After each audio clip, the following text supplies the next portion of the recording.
Soviet ইউনিয়নের সুরতে, সমাজতান্ত্রিক রাশিয়ার সুরতে আল্লাহ হককে পাঠিয়ে দেন জালালউদ্দিন হাক্কানি, ইউনুস খালিদদের রূপে। আর বাতিল যদি আসে আমেরিকার রূপে, ন্যাটোর রূপে, জাতিসংঘের রূপে, আল্লাহ হককে পাঠিয়ে দেন আমিরুল মুমিনিন মোল্লা মুহাম্মদ ওমরের রূপে। যদি আসে ভণ্ড নবী মুসাইলিমা কাযযাব, আসওয়াদ আনসি, তালিহার সুরতে আল্লাহ তাআলা হককে পাঠিয়ে দেন সিদ্দিক আকবর আবু বকর রাদিয়াল্লাহু আনহুর সুরতে।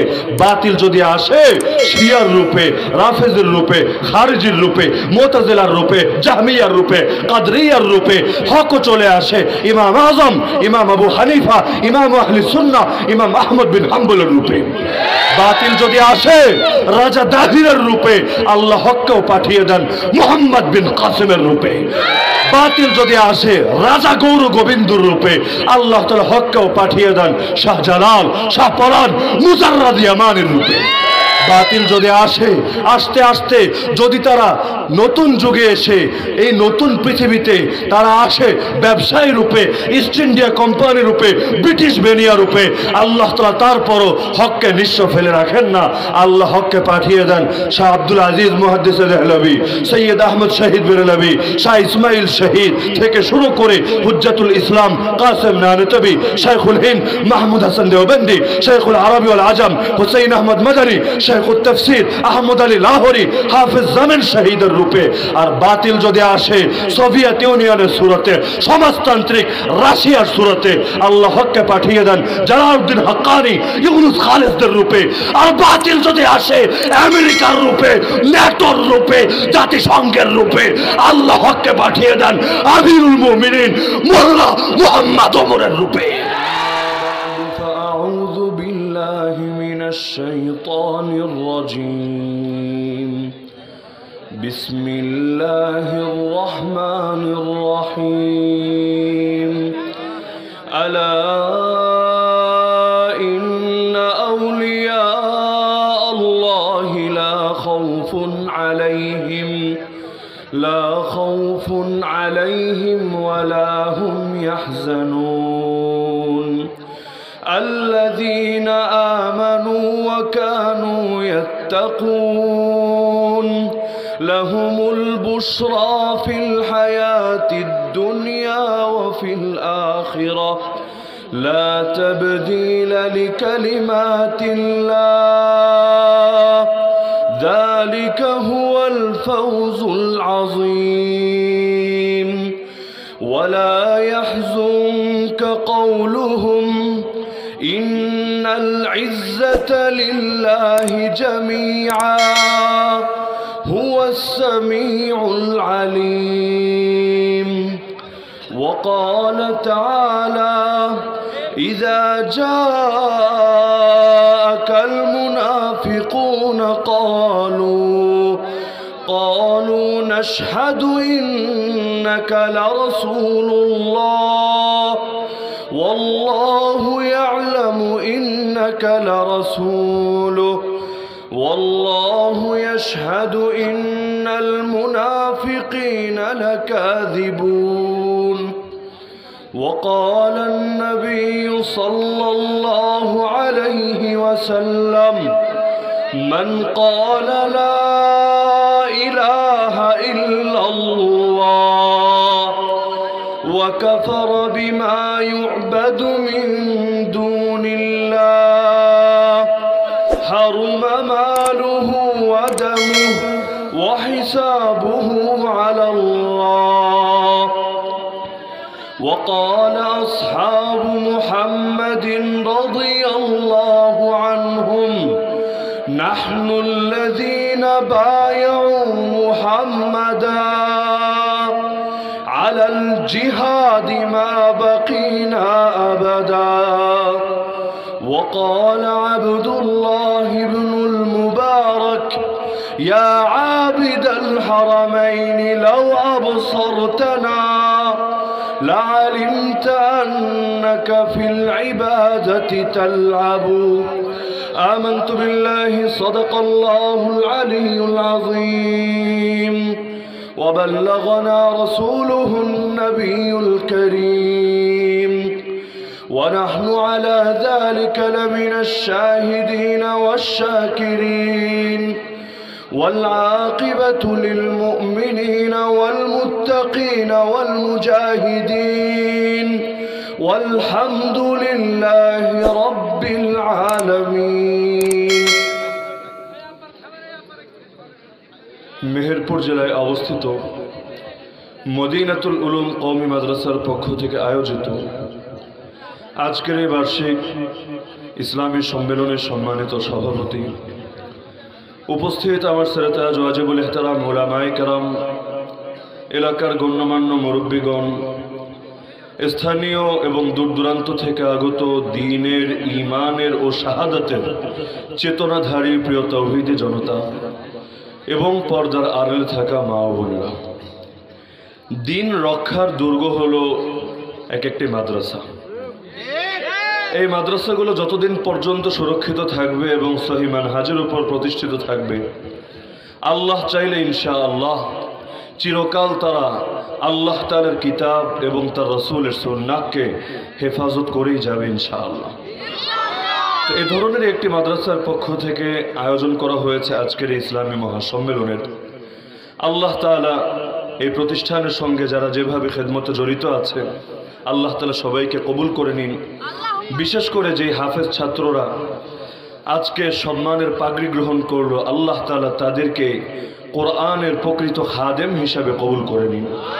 আল্লাহ তাআলা মৃত্যু পর্যন্ত তাদেরকে কোরআনের খেদমত করে করে এই দুনিয়া থেকে শেষ নিঃশ্বাস ত্যাগ করার তৌফিক দান করুন।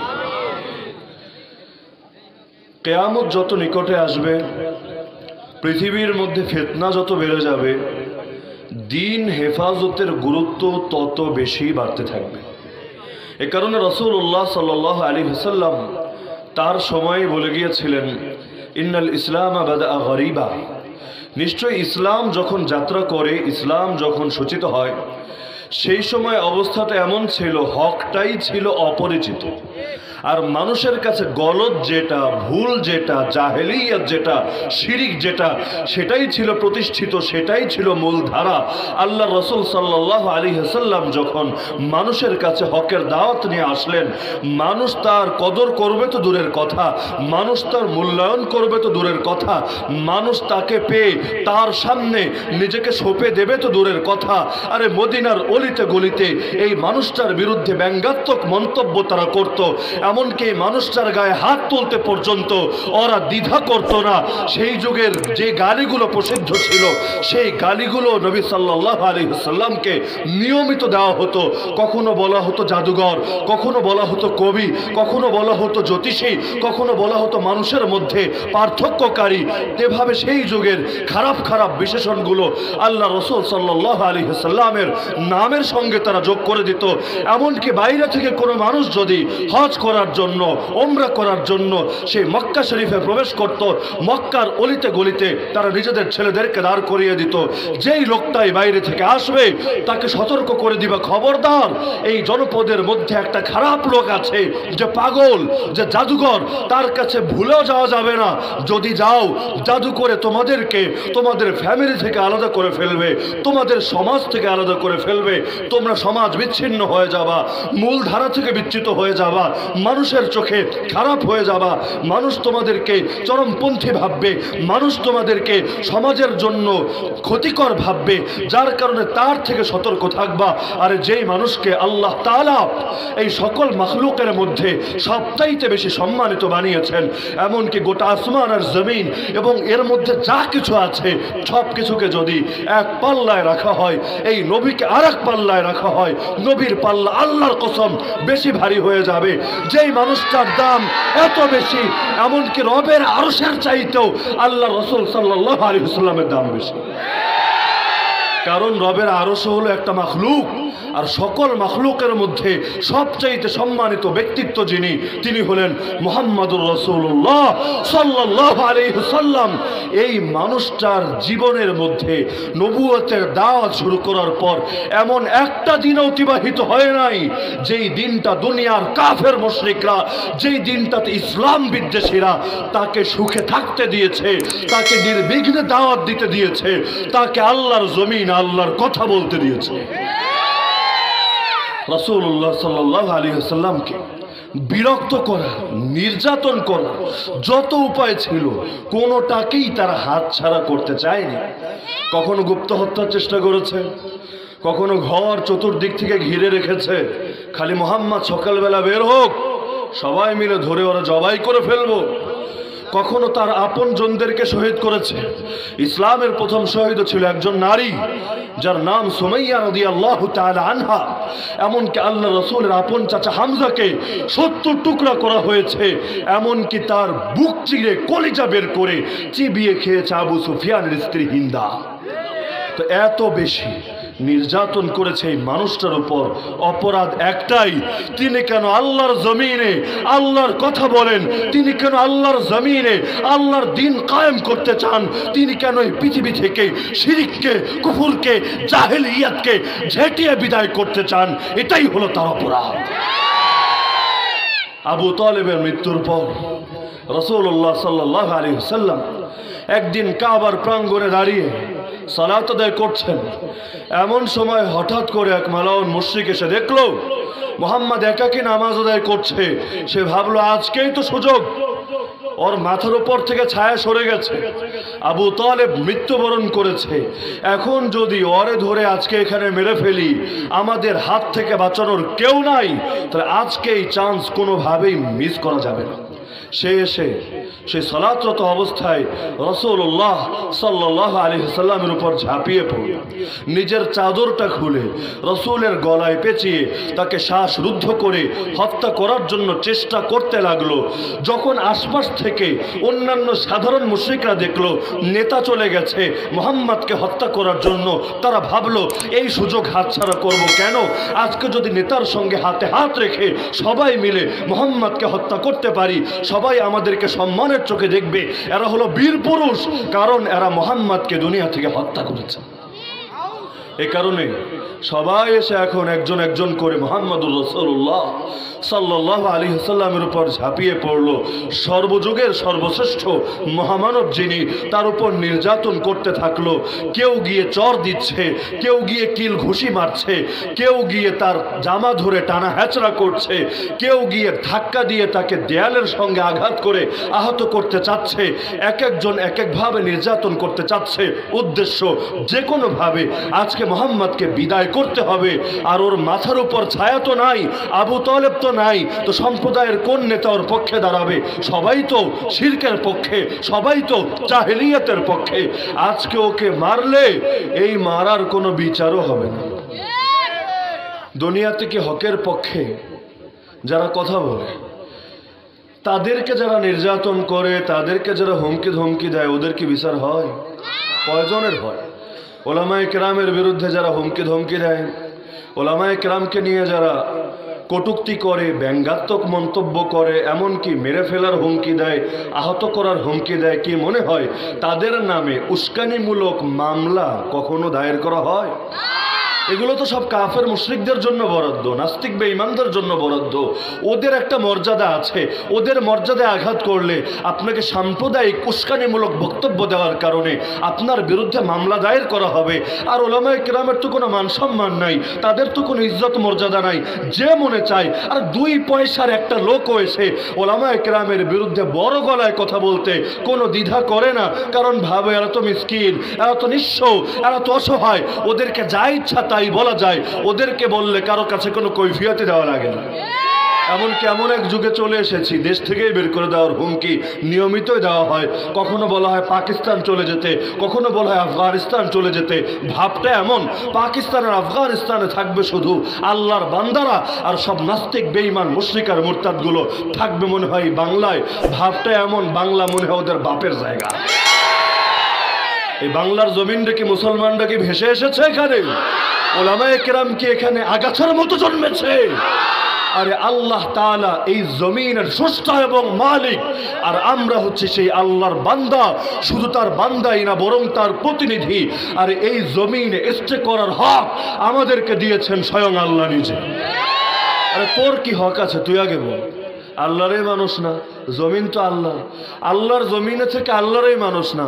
তো বাড়িওয়ালার ঘরে থাইকা বাড়িওয়ালারা যদি না মানে, ভাড়া না দেয়, নিয়ম নীতি না মানে, বাড়িওয়ালা নিজে না পারলেও লোক টোক লাগায়া ওরা ঘাড় ধাক্কা দিয়ে ঘর থেকে বের করে কিনা?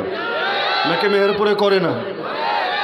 বাড়িওয়ালা বলে দিবে কথা সাফ, আমার ঘরে থাকতে হলে আমার নিয়ম মেনে থাকতে হবে। মাস শেষে ভাড়া দে, আমি যেভাবে থাকতে বলে সেভাবে থাক, কোনো আপত্তি নাই, কিন্তু থাকবি এখানে। আর আমার এজেন্ডা বাস্তবায়ন না করে বাইরের কোনো বাড়িওয়ালার এজেন্ডা আমার ঘরে বাস্তবায়ন করবি, এটা তো হতে দেওয়া যাবে না।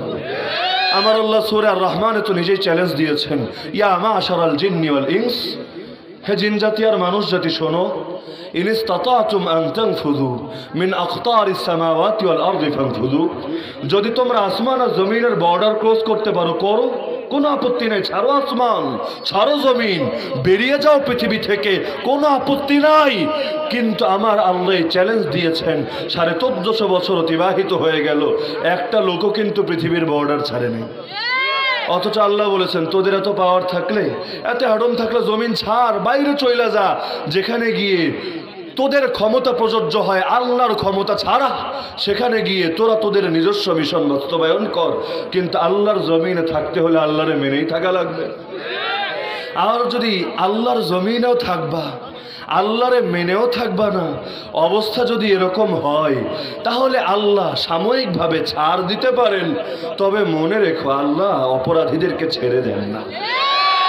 আমার আল্লাহ ছাড় দেন, তবে ছেড়ে দেন না। ইন্নাল্লাহা লা ইউমলি লিয-যালিম, নিশ্চয়ই আল্লাহ জালিমদেরকে ঢিল দেন, সেই হাদিসের ঘোষণা। কিন্তু একদিন ধরেন, হাত্তা ইযা আখাযাহু, যেদিন ধরেন, লাম ইউফলিতহু, এমন ধরা ধরেন ওরা পালানোর জায়গা আর খুঁজে পায় না। এই জমিন মুসলমানদের ছিল, এই জমিন মুসলমানদেরই থাকবে, যারা মুসলমানদের হাত থেকে এই জমিনকে ছিনিয়ে নিয়ে এখানে কুফর, এখানে শিরিক, এখানে তাগুতি এজেন্ডা বাস্তবায়ন করতে চাইবে, আল্লাহ তাআলা ওদের সবার মিশনকে বরবাদ করে দিবেন। কারণ বিজয় একমাত্র আল্লাহর জন্যই বরাদ্দ। আমার আল্লাহ অতীতেও বিজয়ী ছিলেন, আমার আল্লাহ এখনো বিজয়ী আছেন, আমার আল্লাহ কিয়ামত পর্যন্ত বিজয়ী থাকবেন। এই লড়াই মুসলমানের সঙ্গে কুফরি শক্তির লড়াই না, এই লড়াই আল্লাহর সঙ্গে ইবলিস শক্তির লড়াই। এই লড়াইয়ে জয়ের ফয়সালা সুনির্ধারিত। আলা ইন্না হিজবাল্লাহি হুমুল গালিবুন, আলা ইন্না হিজবাল্লাহি হুমুল মুফলিহুন। জেনে রেখো আল্লাহর বাহিনী জয়ী হবে, জেনে রেখো আল্লাহর বাহিনী সফল হবে। এটা আল কোরআনেরই ঘোষণা। যেই আল্লাহ বদরে ছিলেন সেই আল্লাহ নাই নাকি মরে গেছেন? আল্লাহ কখনো মরবেন? আল্লাহু লা ইলাহা ইল্লাহু আল হাইয়ুল কাইয়ুম। আল্লাহর নামই হল আল হাই। আল হাই মানে চিরঞ্জীব, চিরকাল যিনি জীবিত। আল কাইয়ুম, সব কিছুর পূর্ণ নিয়ন্ত্রণ যার হাতে। ইসরায়েলের হাতে কোনো কিছুর নিয়ন্ত্রণ নাই, আমেরিকার হাতে কোনো কিছুর নিয়ন্ত্রণ নাই, চীন বা ভারতের হাতে কোনো কিছুর নিয়ন্ত্রণ নাই। সব কিছুর নিয়ন্ত্রণ একমাত্র কার হাতে? লা তাখুযুহু সিনাতুন ওয়ালা নাওম, ঘুম বা তন্দ্রা কোনো কিছুই তাকে স্পর্শ করে না। এক মুহূর্তের জন্য তিনি গাফেল হন না, বরং প্রতি মুহূর্তেই সব কিছুর পূর্ণ নিয়ন্ত্রণ তিনি নিজের হাতেই রাখেন। সুতরাং এখন আল্লাহর বাহিনীকে পরাজিত করতে হলে আগে আল্লাহকে পরাজিত করে আসতে হবে। আমার আল্লাহ কোনো যুগেই হককে নিঃস্ব ফেলে রাখেন। কোনো যুগ এমন হয় নাই যেই যুগে আমার আল্লাহ হককে নিজের কাঁধে ছেড়ে দিয়েছেন, তুই থাক তোর মতো, তোর সঙ্গে আমার সাহায্য থাকবে না। বরং হয়েছে উল্টোটা। আমার আল্লাহ হকের সঙ্গে নিজের মদত জুড়ে দিয়েছে, যার কারণে প্রতিটা যুগে বাতিল সাময়িকভাবে অনেক শক্তি, অনেক দাপট, অনেক ক্ষমতা, বিশাল বড় বাহিনী, অনেক টাকা পয়সা নিয়ে ময়দানে অবতীর্ণ হলেও কোনোদিন তারা জয়ী হতে পারে নাই, বরং জয়ী হয়েছে হকপন্থীরা। এবং কোন যুগ এমন হয় নাই যেই যুগে শুধু বাতিল আছে, কিন্তু তার মোকাবেলায় হক নেই। সৃষ্টির শুরু থেকে হক এবং বাতিলের দ্বন্দ্ব চলে আসছে। যতদিন পর্যন্ত দাজ্জাল এই পৃথিবী থেকে বিদায় না হবে ততদিন পর্যন্ত হক এবং বাতিলের লড়াই চলছিল, এখনো চলছে, আগামীতেও চলবে। এই লড়াই ততদিন পর্যন্ত বন্ধ হবে না যতদিন না দাজ্জাল পৃথিবী থেকে বিদায় হয়। এটা আল্লাহর নবী সাল্লাল্লাহু আলাইহি সাল্লামের ঘোষণা। সহিহ মুসলিমের একাধিক হাদিসে এই বাস্তবতা আল্লাহ রাসূল সাল্লাল্লাহু আলাইহি সাল্লাম আমাদেরকে জানিয়ে গিয়েছে। যার কারণে ইমাম তাহাবী রাহমাতুল্লাহি আলাইহি তার জগৎ বিখ্যাত আকীদার কিতাব আল আকীদাতু তাহাওয়িয়ার মধ্যে আহলুস সুন্নাত ওয়াল জামাতের আকীদায় উল্লেখ করেছেন আল জিহাদু মাযিন ইলা ইয়াউমিল কিয়ামা। অন্যায়ের বিরুদ্ধে, শিরকের বিরুদ্ধে, কুফরের বিরুদ্ধে, জাহিলিয়াতের বিরুদ্ধে, দাজ্জালি মিশনের বিরুদ্ধে জিহাদ চলবে কিয়ামত পর্যন্ত ইনশাআল্লাহ। লা ইউবতিলুহু জাওরু জাইরিন ওয়ালা আদলু আদিলিন। কোন জালেমের জুলুম বা কোন ইনসাফকারীর ইনসাফ এই জিহাদকে কোনোদিনও বন্ধ করতে পারবে না। বাতিল যদি আসে নমরুদের রূপে, আজরের রূপে, হকও চলে আসে আমাদের জাতির পিতা নবী ইব্রাহিম আলাইহিস সালামের রূপে। বাতিল যদি আসে ফেরাউনের রূপে, হামানের রূপে, আল্লাহ তাআলা হককেও পাঠিয়ে দেন নবী মুসা আলাইহিস সালাম, নবী হারুন আলাইহিস সালামের রূপে। বাতিল যদি আসে জাদুঘরের রূপে, আল্লাহ তাআলা হককে পাঠিয়ে দেন নবী ঈসা আলাইহিস সালামের রূপে। বাতিল যদি আসে আবু জাহাল, আবু লাহাব, উতবা, শাইবা, উকবা, মুগীরা অথবা আব্দুল্লাহ বিন উবাই ইবনে সালুলদের রূপে, আল্লাহ তাআলা হককেও পাঠিয়ে দেন মুহাম্মদুর রাসূলুল্লাহ সাল্লাল্লাহু আলাইহি ওয়াসাল্লামের সূরতে।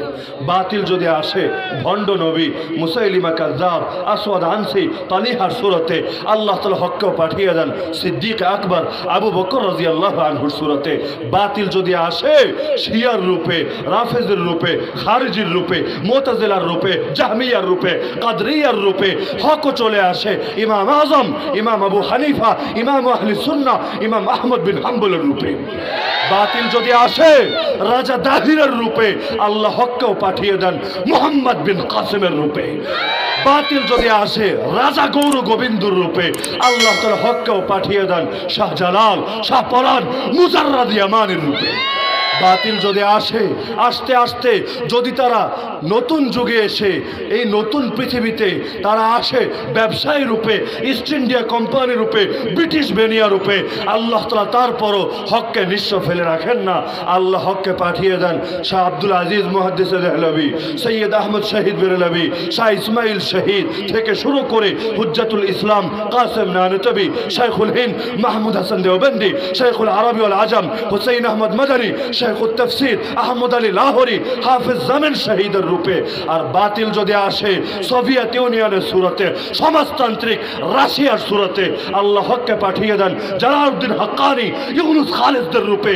আর বাতিল যদি আসে আমেরিকার রূপে, ন্যাটোর রূপে, জাতিসংঘের রূপে, আল্লাহ হককে পাঠিয়ে দেন আমিরুল মুমিনিন মোল্লা মুহাম্মদ ওমরের রূপে।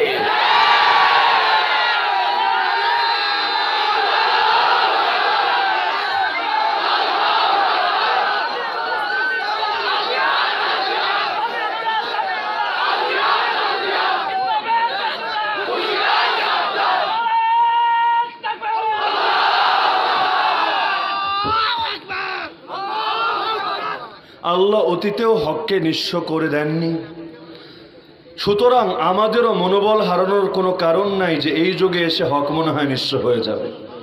বরং একদিকে অন্ধকার যত গভীর হবে, আরেক দিকে আশার আলোর সম্ভাবনাও তত বেশি বাড়বে ইনশাআল্লাহ। রাত যখন 2:30-3টা বাজে, অন্ধকার তো অনেক গভীর থাকে, কিন্তু আরেক দিকে মনে আসার আলো থাকেই তো। আর 1.5-2 ঘন্টা পর সুবহে সাদিক উদিত হবে, মুয়াজ্জিন আল্লাহু আকবারের তাকবীর ঘোষণা করবে, পৃথিবীর জমিনটা আবারও আলোকিত হয়ে উঠবে। মানুষ ঘর ছেড়ে মসজিদের উদ্দেশ্যে সালাত আদায় করার জন্য একের পর এক বের হয়ে যাবে। আবার মুসলমান আল্লাহু আকবারের ধ্বনিতে একসঙ্গে তারা জামাতবদ্ধ হয়ে আল্লাহর সামনে নিজেদের কপালটাকে লুটিয়ে দিবে। তো অন্ধকার বর্তমান পৃথিবীতে অনেক গভীর হয়ে গিয়েছে, জাহেলিয়াত অনেক শক্তিশালী হয়ে হয়ে গিয়েছে, কিন্তু মনোবল হারানোর কোনো কারণ নাই, বরং একদিকে অন্ধকার বেড়েছে আর একদিকে আশার আলো জেগেছে যে সেদিন ইনশাআল্লাহ বেশি দূরে না, যেদিন আবারও আল্লাহর পৃথিবীতে এক আল্লাহর রাজত্বই প্রতিষ্ঠা হবে। যেদিন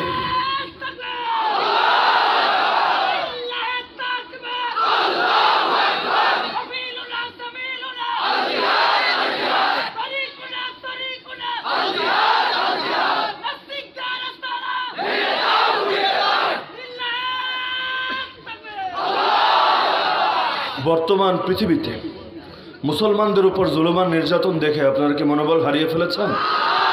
আশার আলো ছেড়ে দিয়েছেন? নিজেরাই কি স্থির করে নিয়েছেন যে এখন থেকে আমরা কাফের মুশরিকদের গোলাম হয়েই সারা জীবন দুনিয়াতে বাঁচব? গোলামি আমাদের রক্তে কখনো ছিল না, এখনো নাই, কিয়ামত পর্যন্ত থাকবেও না ইনশাআল্লাহ। আমরা গোলাম হতে রাজি আছি, তবে সেটা একজনের জন্যই বরাদ্দ, আর তিনি কে?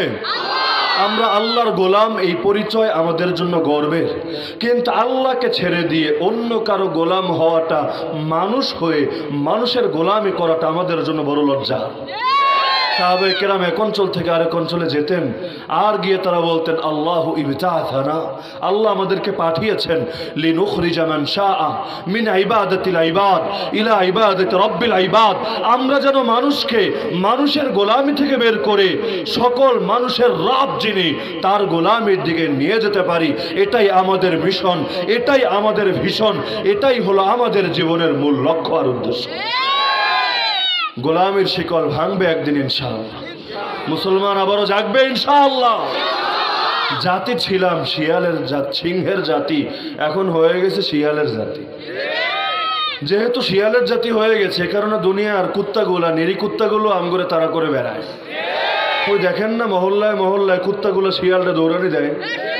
কিন্তু যেদিন আবারও ইনশাআল্লাহ সিংহের ভূমিকা নিয়ে আমরা অবতীর্ণ হতে পারবো, সেদিন পুনরায় আমাদের হুঙ্কারে পুরো বন থরথর করে কেঁপে উঠবে। আল্লাহ তাআলা আমাদের মুখ থেকে সবচাইতে বেশি যেই বাক্যটা বের করেন, আমার মনে হয় সেই বাক্যটা আল্লাহু আকবার। যেদিন জন্ম নিয়েছিলাম, আপনাদের এলাকার কি রীতি জানি না, ইসলামের রীতি তো হলো ডান কানে এসে কি বলে, বাম কানে এসে আবার কি বলে। মেহেরপুরে বলে তো নাকি, আজানের ইকামত দেয় না, একবার দুইবার না, বহুবার আল্লাহু আকবার আল্লাহু আকবার। পৃথিবীতে এসে প্রথম আওয়াজটাই তো একেবারে কানের কাছে এসে আমার শুনিয়ে দিয়ে যায় আল্লাহু। এরপর যখন বুঝতে শিখি, আমাদের ঘুম ভাঙে আল্লাহু আকবারের আওয়াজে। আমাদের সূর্য উদিত হওয়ার আগেই পৃথিবীর অলিতে গলিতে উচ্চারিত হয় আল্লাহু আকবার। আবার এই আল্লাহু আকবারের আওয়াজে সূর্যটা পুনরায় অস্ত যায়। আজানেও শুনি আল্লাহু আকবার, ইকামতেও শুনি আল্লাহু আকবার, নামাজ শুরু করার সময় বলি আল্লাহু আকবার, এক রোকন থেকে আরেক রোকনে যাওয়ার সময় বলি আল্লাহু আকবার, নামাজ শেষ করেও বলি আল্লাহু আকবার, উঁচু স্থানে ওঠার সময়ও বলি আল্লাহু আকবার, ঈদগাহে যাওয়ার সময় যে বাক্যগুলো বলি এর মধ্যেও আছে আল্লাহু আকবার। ঈদগাহে গিয়ে মাঠে দাঁড়িয়ে যা বলি সেখানেও আছে আল্লাহু আকবার। যেদিন পৃথিবী থেকে শেষ নিঃশ্বাস ত্যাগ করব, আমাকে এক ইমামের সামনে শুয়ে দেওয়া হবে, সেদিনও বলা হবে, সবাই বলে না, বলা হবে কি, বলা হবে শুরুতেও আল্লাহু আকবার, শেষেও আল্লাহু আকবার, মাঝেও আল্লাহু আকবার। আরে বাক্য তো কত আছে, সুবহানাল্লাহ আছে, আলহামদুলিল্লাহ আছে, লা ইলাহা ইল্লাল্লাহ আছে, এরকম হিসাব করলে অনেক বাক্যই তো বের হবে। আল্লাহু আকবারের এমন কি বৈশিষ্ট্য আছে, আল্লাহু আকবারের এমন কি গুণ আছে, শুরুতেও আল্লাহু আকবার, শেষেও আল্লাহু আকবার, মাঝেও আল্লাহু আকবার, দিনেও আল্লাহু আকবার, রাতেও আল্লাহু আকবার, শুরুতেও আল্লাহু আকবার, শেষেও আল্লাহু আকবার। আরে কি আছে এই আল্লাহু আকবারের মধ্যে? আসলে এর মধ্যে একটা মেসেজ লুকায়িত আছে। বান্দা জেনে রাখ, শুনে রাখ, মনে রাখ, অন্তরের মধ্যে বসিয়ে রাখ, আল্লাহই হলেন বড়। অনেকে বলে আল্লাহ সবার চাইতে বড়, আক্ষরিক হিসাবে অনুবাদ ঠিক আছে, কিন্তু আমি আর অনুবাদ করি আল্লাহ বড়। বড় বলতে যদি কেউ থাকে আল্লাহ আছেন, সবার চাইতে বড় বললে মনে হয় আরো মনে হয় ৫-১০টা বড় আছে, কিন্তু বড় একজনই, বড়ত্ব একজনের জন্যই বরাদ্দ। যেমন প্রশংসাও একজনের জন্য বরাদ্দ, আলহামদুলিল্লাহ, সকল প্রশংসা, সকল গৌরব, সকল কৃতিত্ব একমাত্র কার? একইভাবে বরত্ব এক আল্লাহর জন্যই বরাদ্দ। ওয়ালাহুল কিবরিয়া ফিস সামাওয়াতি ওয়াল আরদ, কোরআন জানিয়েছে আসমানে জমিনে সকল বরত্ব সকল অহংকার এক আল্লাহর জন্য বরাদ্দ। সুতরাং আল্লাহু আকবার মানে আল্লাহ বড়। তার মানে শুরুতেই আমাদের কর্ণকুহরে যদি মুসলমান হয়ে থাকে, যদি মুসলমান হয়ে থাকে, মুসলমানই তো মনে হয় নাকি অন্য কোনো ধর্মের লোক? আপনারা কে কে মুসলমান একটা হাত তুলেন দেখি। মাশাআল্লাহ। তো এই শুরুতেই আমাদেরকে চেতনা পোষ করে দেওয়া হলো আল্লাহ বড়। তার মানে ভয় করতে হলে একমাত্র কাকে করব? সবার বলা লাগবে একমাত্র কাকে করব? একমাত্র কাকে করব? যত হুমকি দাও, যত ধমকি দাও, যত মারো, যত কাটো, লাভ নাই। আরে প্রথম দিন চেতনা গেড়ে দেওয়া হয়েছে জীবনও আল্লাহর জন্য, মরণও আল্লাহর জন্য। বাঁচলে আল্লাহর জন্য বাঁচবো, মরলে আল্লাহর জন্য মরবো, সব কিছু আল্লাহর জন্য। সে আল্লাহ ছাড়া আর কাউরে চিনি না। আল্লাহর জন্য সবাইরে ছাড়তে পারবো, বাট কোনো কিছুর জন্য আল্লাহরে। শামসুল হক ফরিদপুর রহমতুল্লাহ আলাইহি প্রায় কথাটা বলতেন, তুমি দুনিয়ার সব কিছু পেয়ে গেছো, এক আল্লাহরে পাও নাই, তুমি কিচ্ছুই পাও নাই। আর যদি এমন হয় দুনিয়ার কিছু পাও নাই কিন্তু আল্লাহরে পেয়ে গেছো, আরে তুমি তো সবই পেয়ে গেছো। মাল্লাহুল মাওলা ফালাহুল কুল, মাওলা যার হয়ে যায়, আল্লাহ যার হয়ে যায়, সবই তো তার হয়ে যায়। উহুদের যুদ্ধের পরাজয়ের পর আবু সুফিয়ান টিটকারি মারছিল। প্রথমে সে নাম ধরে বলল, কিরে মোহাম্মদ কই রে? রাসূল চুপ থাকলেন। সাহাবীদেরকে বললেন, তোমরাও চুপ থাকো, কোনো আওয়াজ দেওয়ার দরকার নাই, কারণ এই দিন না, আরো দিন আছে। এখন ওরা সাময়িক বিজয়ের উল্লাস করবে, করুক না, কত আর করবে। শীঘ্রই আমরা ফিরবো, আবার রণাঙ্গনে ঝাঁপিয়ে পড়ব। আবু সুফিয়ান থেকে শুরু করে প্রত্যেকটা মুশরিক নেতাকে যুদ্ধের স্বাদ চিরতরে বুঝিয়ে দেব। তো এখন টিটকারি করতে থাকুক, সাময়িক বিজয় উল্লাস করুক, দেখে তোমরা আপাতত চুপ থাকো, দিন আমাদেরও আসবে। কোরআনের ঘোষণা, ওয়াতিলকাল আইয়ামু নুদাউলুহা বাইনান নাস, এই দিনগুলো আমি মানুষের মধ্যে চক্রাকারে ঘোরাতে থাকি। তার মানে আজকে তোমার বিজয়, দুদিন পর এই বিজয় তোমার কাছে থাকবে না, কারণ আল্লাহ তার সিস্টেমে জানিয়ে দিলেন তিনি চক্রাকারে দিন ঘোরান। তার মানে দুদিন পর তুমি থাকবা নিচে, মুসলমান থাকবে উপরে। তো আবু সুফিয়ান ডাকলো, মোহাম্মদ কই রে? কোনো সারা শব্দ নাই। এখন সে বলল, তাইলে গেছে মোহাম্মদ, শেষ, পটল তুলেছে। এবার দ্বিতীয়টা কই? আবু বকর কই? এবারও কোনো আওয়াজ টাওয়াজ নাই, চুপ। আসলে রাসূল এবং তার সাহাবীর একটা পাহাড়ের পেছনে লুকিয়ে আছে, সবাইকে চুপ থাকতে বলছে। এখন আবার একদল বলবে, কি রাসূল লুকায় কে?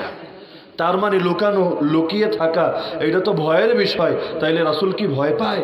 রাসূলকে মুশরিকদেরকে ডরায়? বলা হবে না। সহিহ বুখারীর হাদিস, আল হারবু খাদা, যুদ্ধ হলো ধোঁকার নাম। তো যুদ্ধের স্বার্থে আত্মগোপন করাও জায়েজ না? না জায়েজ? নবী মক্কা থেকে মদিনা যাওয়ার সময় আত্মগোপন করেন নাই।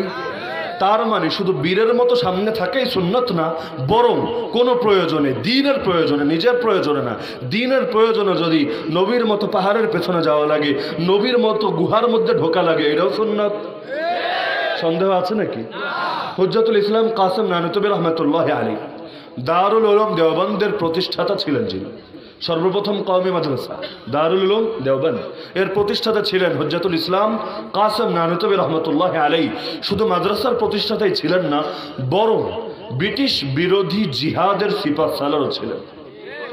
কারণ মাদ্রাসার মধ্যে শুধু তাত্ত্বিক জ্ঞান শিক্ষা দেওয়া হয় না, বরং প্রায়োগিক জ্ঞানও শিক্ষা দেওয়া হয়। শুধু বলে দেওয়া হয় না নামাজ কেমনে পড়বা, বরং নামাজ কিভাবে পড়তে হয় এটাও দেখিয়ে দেওয়া হয়। তাহলে হুজ্জাতুল ইসলাম কাসেম নানুতুবি রহমতুল্লাহ আলী একদিকে ছিলেন দারুল উলুম দেওবন্দের প্রতিষ্ঠাতা, আর একদিকে ছিলেন ব্রিটিশ বিরোধী জিহাদের চিফ ইন কমান্ডের ভূমিকায় সিপাহ সালার। হ্যাঁ, এখন কাফের মুশরিকদের ভাষায় যদি আপনি বলেন যে মাদ্রাসা সন্ত্রাসবাদের প্রজনন কেন্দ্র না, পাশাপাশি এই কথাও বলতে হবে মাদ্রাসা অবশ্যই নামাজের কেন্দ্র, মাদ্রাসা অবশ্যই রোজার কেন্দ্র, মাদ্রাসা অবশ্যই ইলমের কেন্দ্র, মাদ্রাসা অবশ্যই হিদায়াতের কেন্দ্র, মাদ্রাসা অবশ্যই জিহাদেরও কেন্দ্র। যদি এই কথা বলতে কেউ ভয় পায় তাহলে তার ইমানের মধ্যে সমস্যা আছে। জিহাদ আমাদের জন্য ভয়ের নাকি গৌরবের? আমরা মুজাহিদ নবীর মুজাহিদ উম্মত, এই কথা বলতে ভয় লাগে? এই কথা বলতে সংকোচ হয়? যদি সংকোচ হয় আপনি একটা মুনাফিক ছাড়া কিছু না। আল্লাহর কসম, জিহাদ শব্দ শুনলে যার চেতনায় বদর উহুদ আসে না, বরং জিহাদ শব্দ শুনলে যার চেতনায় কাফের মুশরিকদের শিখিয়ে দেওয়া গুলিগুলোই আসে, যার কারণে জিহাদ শুনলেই গায়ে অ্যালার্জি ধরে যায়, জিহাদ শুনলেই চুলকানি উঠে যায়, জিহাদ শুনলেই টুটি চেপে ধরতে মনে চায়, জিহাদ শুনলেই নিজের ক্ষমতার হম্বিতম্বি দেখাতে মনে চায়, বুঝতে হবে সে মুখে দাবি করে মুসলমান, আসলে সে কাট্টা মুনাফিক ছাড়া কিছু না। একমাত্র চিহ্নিত মুনাফিক ছাড়া জিহাদ নিয়ে কেউ টিটকারি মারতে পারে না। ইসলাম পবিত্র, সন্দেহ আছে? যদি ইসলাম পবিত্র হয়, ইসলামের প্রতিটা বিধানও পবিত্র। ইসলাম সম্মানিত, কোনো সন্দেহ আছে? যদি ইসলাম সম্মানিত হয়, ইসলামের প্রতিটা শব্দ, প্রতিটা শিক্ষা, প্রতিটা নির্দেশনাও সম্মানিত। জিহাদ কোনো মোল্লা মনসের আবিষ্কার করা না, জিহাদ হুজুরদের শিক্ষা দেওয়া কোনো বিধান না, বরং জিহাদ কার নাজিল করা শব্দ? এই উম্মতকে জিহাদ শিখিয়েছেন কে? শিখিয়েছেন আল্লাহ, করেছেন রাসূল। এখন আপনার পছন্দ হয় না, তাহলে তো আল্লাহরে বাদ দিয়ে নতুন রব খোঁজা দরকার আপনার। আজকাল টিটকারি মারে, কই জিহাদি বই উদ্ধার হয়েছে, অমুক জিহাদি বক্তা, টিটকারি মারে না? আরে মারে কি না? তার মানে জিহাদ একটা খারাপ জিনিস, অর্থ তো এটাই। জিহাদ একটা খারাপ জিনিস, জিহাদি বই কি জানি একটা খারাপ জিনিসের বই পাওয়া গেছে। আমি বলবো তাহলে কোরআন পাওয়া যাওয়া তো অপরাধ। যেই কোরআনে নামাজ নিয়ে আয়াত আছে ৮২টা, একই কোরআনে জিহাদ নিয়ে আয়াত আছে ৪৮৪টা, প্রায় ৫ গুণ বেশি। ৮২ আয়াতের কারণে এটাকে যদি নামাজের বই বলা যায়, ৪৮৪ আয়াতের কারণে এটাকে কি জিহাদের বই বলা যাবে না? পৃথিবীর মধ্যে সর্বপ্রথম জিহাদি বই এই উম্মতের নিকট আল কোরআন। এখন জিহাদের শিকড় কাটতে চাইলে তো কোরআনটাই কাটতে হবে। এখন বলবে না হুজুর, ওই যে জিহাদের নামে মাঝে মধ্যে ভুল টুল হয়। আমি বলবো ভুল হয় না কি এর নামে? খাবারের মধ্যে ফরমালিন নাই? বাংলাদেশের মধ্যে ভেজাল নাই কোন জিনিস? আমার কোন দেখি? সব জায়গায় তো ভেজাল। কি সব জায়গায় ভেজাল নাই? ডাক্তারের নামে হাতুড়ে ডাক্তার নাই, ইঞ্জিনিয়ারের নামে ওই ফেল করা ইঞ্জিনিয়ার নাই, তাই বলে ডাক্তারের কাছে যায় না মেহেরপুরের লোকেরা। বাড়ি বানাতে হলে ইঞ্জিনিয়ারের সাথে পরামর্শ করে না, তাই না? খাবারে ফরমালিন দেখে খাওয়া দাওয়া ছেড়ে দিয়েছে। এখানে বোঝে, ও হুজুর, বাঁচতে চাইলে জানতে হবে, বাঁচতে চাইলে যাচাই করে নিতে হবে। টাকার নামে জাল টাকা চলে, তাই বলে টাকার লেনদেন বন্ধ করা যাবে না, বরং নেওয়ার সময় একটু যাচাই করে নিতে হবে, ঘষা দিয়ে দেখতে হবে, আলোতে নিয়ে যাচাই করতে হবে আসলে এটা কি খাঁটি না ভেজাল, এটা কি জাল না এটা গ্রহণযোগ্য। তাহলে এখানে মূলনীতি বুঝলেন, ইসলামের ব্যাপারে মূলনীতি বুঝেন না? জিহাদ শব্দ শুনলে জঙ্গিবাদ আসে মাথায়, জিহাদ শব্দ শুনলে কাফের মুশরিকদের বুলিগুলো আসে মাথায়। কেন বদর আসে না? কেন উহুদ আসে না? কেন খন্দক আসে না? কেন? তার মানে এখন ইসলামকে ভালোবাসতে পারেন নাই। কারণ যে জিহাদকে ভালোবাসে না সে কোনোদিনও ইসলামকে ভালোবাসার দাবি করতে পারে না। ইসলাম একটা ফুল প্যাকেজের নাম, ভালোবাসতে হলে পুরোটারে নিয়েই বাঁচতে হবে। আংশিক নিবেন, আংশিক ছাড়বেন। আপনার মধ্যে আর কাফেরদের মধ্যে কি পার্থক্য থাকবে? কাফেররাও তো ২-৪টা বিধান মানে। একটা নাস্তিকও এমন নাই যে মৃত্যুরে অস্বীকার করে, মৃত্যুর কথা তো কোরআনে আছে, তাহলে কি বলবেন সে কোরআন মানে? আরে বলবেন নাকি? তার মানে ২-৪টা নিলে হয় না, বরং নিতে চাইলে পুরোটাই নিতে হয়। যে পুরোটা নেয় তারে মুসলমান বলা যায়, যে আংশিক নেয় তার ইবলিসের প্রেতাত্মা বলা যায়। ইবলিস তো সব অস্বীকার করে নাই, আল্লাহর একটা বিধানটা অস্বীকার করেছে। আল্লাহ বলল আদমরা সিজদা কর, না আল্লাহ এটা পারুম না, এটা আমার লজিকে ধরে না। কেন তোর লজিক কি কদেহি? আল্লাহ আমারে বানাইলে আগুন দিয়া, এই মোল্লারে বানাইলা মাটি দিয়া, মাটি থাকে নিচে, আগুন থাকে উপরে, ও আমার সামনে যদি নত হয় এইটা তো লজিকে ধরে, আমি কোন দুঃখে ওর সামনে নত হব এইটা তো মাথায় ধরে না। আল্লাহ বললেন এই মুহূর্তে তুই জান্নাত থেকে বের হয়ে যা। কারণ ইসলামের বিধান বুঝলেও মানতে হবে, না বুঝলেও মানতে হবে। এমনকি বিশ্বাস রাখেন কিয়ামত পর্যন্ত সব বিষয় কোনোদিনও বুঝতে পারবেন না। একটা লোক দাঁড়িয়ে বলতে পারবেন আমি আলিফ লাম মিম সূরাতুল বাকারার প্রথম আয়াত বুঝে ফেলেছি, পারবেন বলতে? যত বড় তাফসীরের কিতাব খোলেন লেখা থাকবে আল্লাহু আ'লামু বিমুরাদিহি বিযালিক, এর আসল অর্থ কি, উদ্দেশ্য কি, ব্যাখ্যা কি আল্লাহ ভালো জানে। তাহলে প্রথম আয়াতটাই যদি না বুঝেন তাহলে কাম হইব কি? কিন্তু দ্বিতীয় আয়াতে আল্লাহ বলেন যালিকাল কিতাবু লা রাইবা ফি হুদাল লিল মুত্তাকিন, এই কিতাবে সন্দেহের অবকাশ নাই, এটা পুরোটাই মুত্তাকিদের জন্য হেদায়েত, বুঝলেও হেদায়েত, না বুঝলেও হেদায়েত।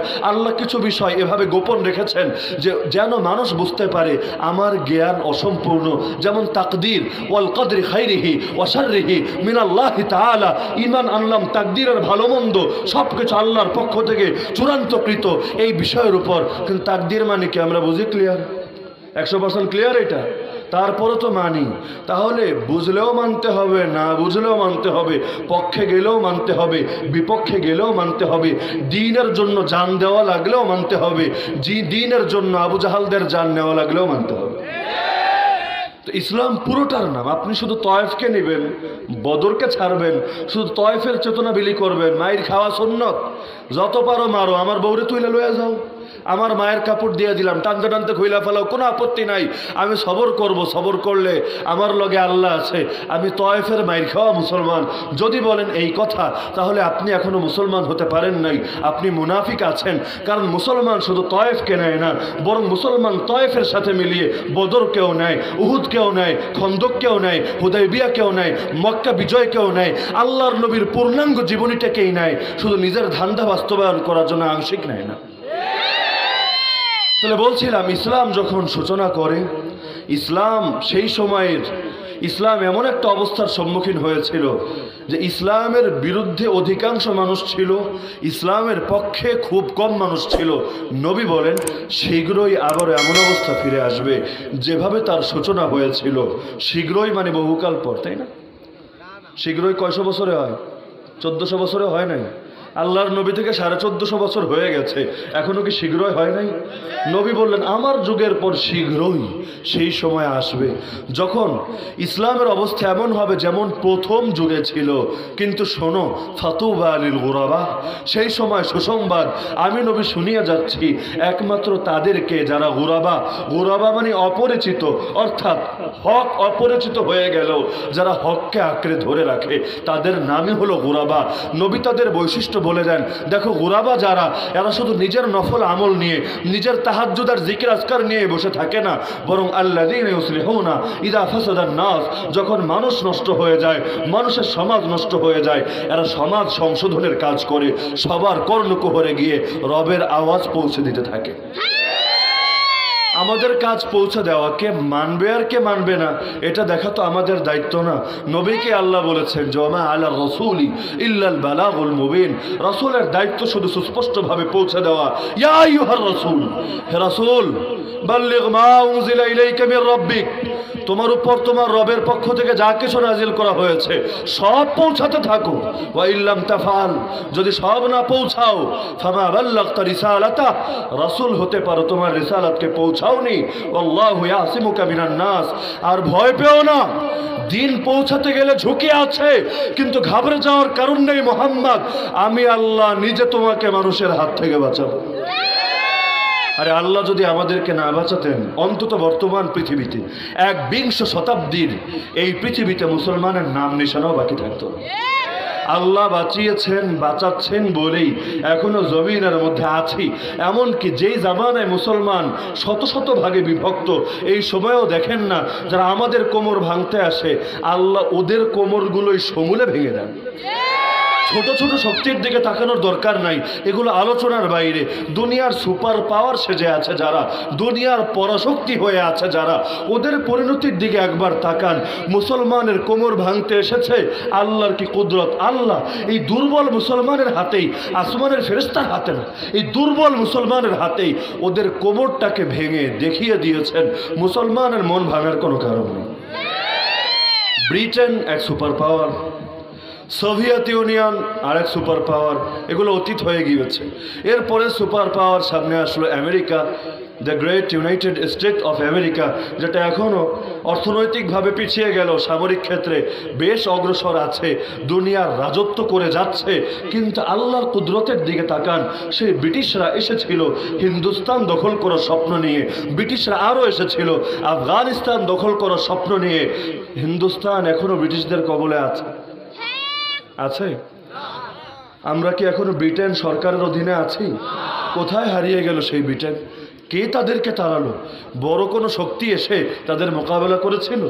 না, এই দুর্বল, এই সাধারণ মুসলমানদের হাতেই ওদের কোমর ভেঙে গিয়েছিল। সোভিয়েত ইউনিয়ন এসেছিল আফগানিস্তানে, সমাজতন্ত্রের পতাকা উড়াবে, সাম্যবাদের পতাকা উড়াবে, ইসলামের পতাকা নামাবে। আল্লাহর কি কুদরত! 9 বছরের মাথায় আল্লাহ ওদের কোমর ভেঙে দিলেন, দেশে ফিরে গেল 1989-এ। এর 2 থেকে 2.5 বছরের মাথায় পৃথিবীর মানচিত্র থেকে সোভিয়েত ইউনিয়ন নামটাই হারায় গেল। এখন মানচিত্রে রাশিয়া নাম দেখি, সোভিয়েত ইউনিয়ন নামে কিছু দেখি নাকি? আল্লাহ তাআলা ওদের পতন ঘটিয়ে দিলেন। 2 শক্তি শেষ। 9/11-এর পর নাচতে নাচতে আমেরিকা চলে আসলো। আমগরে হারাই কে, আমরা তো দুনিয়ার খোদা, অগরে খায়া ফেলবো আমরা। হুমকি দিল ওদের নেতাকে 3 দিনের মধ্যে ওয়াশিংটনে এনে হাজির করব, আর 3 সপ্তাহের মধ্যে পুরো দেশটাকে মাটির সঙ্গে মিশিয়ে দিব। আল্লাহর কি কুদরত! কিসের 3 দিন, কিসের 3 সপ্তাহ? 3 বছরেও কাম হয় নাই, 19টা বছর পার হয়ে গেছে, তারপর বিজয়ের চেহারা আর দেখতে পারেনি। বুশ চলে গেল, যুদ্ধ লাগিয়ে দিলে। ওবামা আসলো, বেচারাও চলে গেল 2 পিরিয়ড ক্ষমতায় থেকে। তারপর আসলো পাগলা ট্রাম্প, এই পাগলা ট্রাম্পও চলে গেল। এখন আসলো নতুন ইবলিস জো বাইডেন। এই বেচারা এত লম্বা একটা সময় চলে গেল, বিজয়ের চেহারা দেখতে পেরেছে?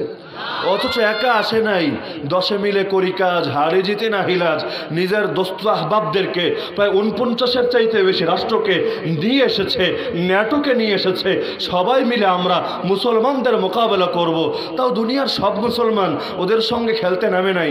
আরে খেলতে মাঠে নামে যেমন 10 জন 11 জন, ওইখানেও মাঠে নেমেছে মাত্র 10,000। অথচ দুনিয়াতে মুসলমান আছে 170 কোটি প্লাস। 170 কোটির মধ্যে 10,000, কয় ভাগের 1 ভাগ ক্যালকুলেটর হিসাব করে বাইর করেন। এই 10,000, তাও এমন 10,000 অগো কাছে কিচ্ছু নাই। বাংলাদেশের চাইতে অনেক পিছিয়ে থাকে একটা দেশ, ওরা কিছুই নাই মোকাবেলা করার মতো। আরে সমান শক্তি দূরের কথা, ওদের 1000 ভাগের 1 ভাগ শক্তি ছিল কিনা তাতেও সন্দেহ। কিন্তু আল্লাহর কি কুদরত! ওরা গালি যায় কাঠমোল্লা। এই কাঠমোল্লার হাতে এমন ঠ্যাঙ্গানি খেয়েছে, মাঝে মধ্যে চিন্তা করি যদি কাঠমোল্লা না হয় স্টিল মোল্লা হইতো, তাহলে অবস্থাটা কি হইতো? কাঠ মোল্লাদের সঙ্গে নেমেই যাদের কোমরের অবস্থা, আর স্টিল মোল্লা, ইস্পাত মোল্লা, রড মোল্লা, লোহা মোল্লা এখনো তো বাকি আছে, এখনো তো ফিল্ডেই নামে নাই, তার আগেই দেখি খেলা শেষ হয়ে গেছে। এমনকি 2020-এর 29 ফেব্রুয়ারি কাতারের দোহায় চুক্তিপত্রে স্বাক্ষর করলো। অনেক যুদ্ধ করেছি, এখন ছাইরা দে মা কাইন্দা বাঁচি, আর যুদ্ধ করা লাগবো না, আমগরে কোনো রকম সতরের কাপড়টা নিয়ে দেশ থেকে ভাগতে দে। তো এরাও চুক্তিপত্র স্বাক্ষর করলো, ঠিক আছে তোরা ভাগ। বললো একসঙ্গে এই মুহূর্তে ভাগলেই সবাই বুঝা ফেলবে যে আমরা মাইর খাইছি। দেখেন না, 2টাই কুস্তি লাগে, একটা মায়ের খায়, চরম খাওয়া খায়। যাওয়ার সময় কাপড়টা পরে ঝাড়া দিয়া বলে যা তোরে ছাইরা দিলাম। আসলেও পারেই না, যদি পারতো তাহলেও ঠিকই ঠ্যাঙ্গানে দিত, কিন্তু পারে না। এখন করবে কি? সবাই দুর্বলতা বুঝে ফেলবে, এজন্য একটু ঝাড়াটারা দিয়া তারপর সোজা হাঁটতে থাকে। আবার এমনও হয় পড়ে গেছে কোথাও, অনেক জোরে ব্যথা পেয়েছে, কিন্তু একবার ডাইনে তাকায় একবার বামে তাকায়, দেখে না অনেক মেয়েরাও তাকিয়ে আছে। এখন যদি সে ব্যথা ভাব করে তাহলে কি ভাববে? এদের কাছে সে আর স্মার্ট থাকবে না, সে খ্যাত হয়ে যাবে। এজন্য উঠে কোনো রকম একটু ভাব করে না কিচ্ছু হয় না, সোজা হাঁটতে থাকে। কিন্তু ভিতরে ভিতরে যে খবর হয়ে গেছে এটা আর বুঝতে দেয় না। তো ওদেরও হলো এই পরিণতি। কোনো রকম একটা চুক্তিপত্রে স্বাক্ষর করে ভাগার জন্য ধান্দা করতে লাগলো। বললো আমগরে 1 বছর টাইম দাও, 2021-এর মে মাসের মধ্যে আমরা সব সৈনিকরে ফিরিয়ে নিয়ে যাব। তো ধীরে ধীরে নেওয়া শুরু করলো, মাত্র 1400 বাকি ছিল। এর মধ্যে আসলো নতুন শয়তান জো বাইডেন। এ আইসা বললো আমি এই চুক্তি বুঝি না, আমাদের আদর্শ যুদ্ধের আদর্শ।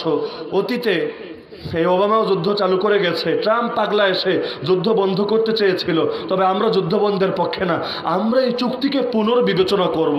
এখন ওই মোল্লারাও খুশি হয়ে গেছে, তাই না কি পুনর্বিবেচনা করবা? ঠিক আছে, আহো ভাতিজা আহো, তোমাদেরকে ওয়েলকাম জানাচ্ছি। এমনকি বলেছে চুক্তির ফায়দা যা পাওয়ার পেয়ে গেছি, 5,000 লোক আমাদের ইতিমধ্যে আমেরিকার জেল থেকে মুক্তি পেয়ে গেছে, ব্যাস এটাই তো অনেক। আরে আগে ছিলাম আমরা দুর্বল, এখন তো অনেক গুছিয়ে উঠেছি, অনেক শক্তিশালী হয়েছি। আগে মোল্লারা দুনিয়ার কোনো ড্রোন চালাতে পারতো না, এখন এরা নিজেরা ড্রোন চালাতে পারে, আপডেট হয়ে গেছে। আবার নিজেরা এখন মিসাইল উৎপাদন করার মতো সক্ষমতা অর্জন করে ফেলেছে, যার কারণে জো বাইডেনকে বলে দিয়েছে ভাতিজা হোক কোনো সমস্যা নাই, তবে ফিরে যেতে পারবা কিনা আর কোনো গ্যারান্টি নাই। তো মুসলমানদের ভয় দেখিয়ে তো কোনো লাভ নাই, কারণ যেদিন কালেমা পড়ে, যেদিন কানে আল্লাহ আকবার বলা হয়, সেদিনই তার চেতনায় বদ্ধমূল হয়ে যায়। সুপার পাওয়ার সির্ফ আল্লাহ, লা ইলাহা ইল্লাল্লাহ। সুপার পাওয়ার সির্ফ আল্লাহ, লা ইলাহা ইল্লাল্লাহ। সুপার পাওয়ার সির্ফ আল্লাহ, লা ইলাহা ইল্লাল্লাহ।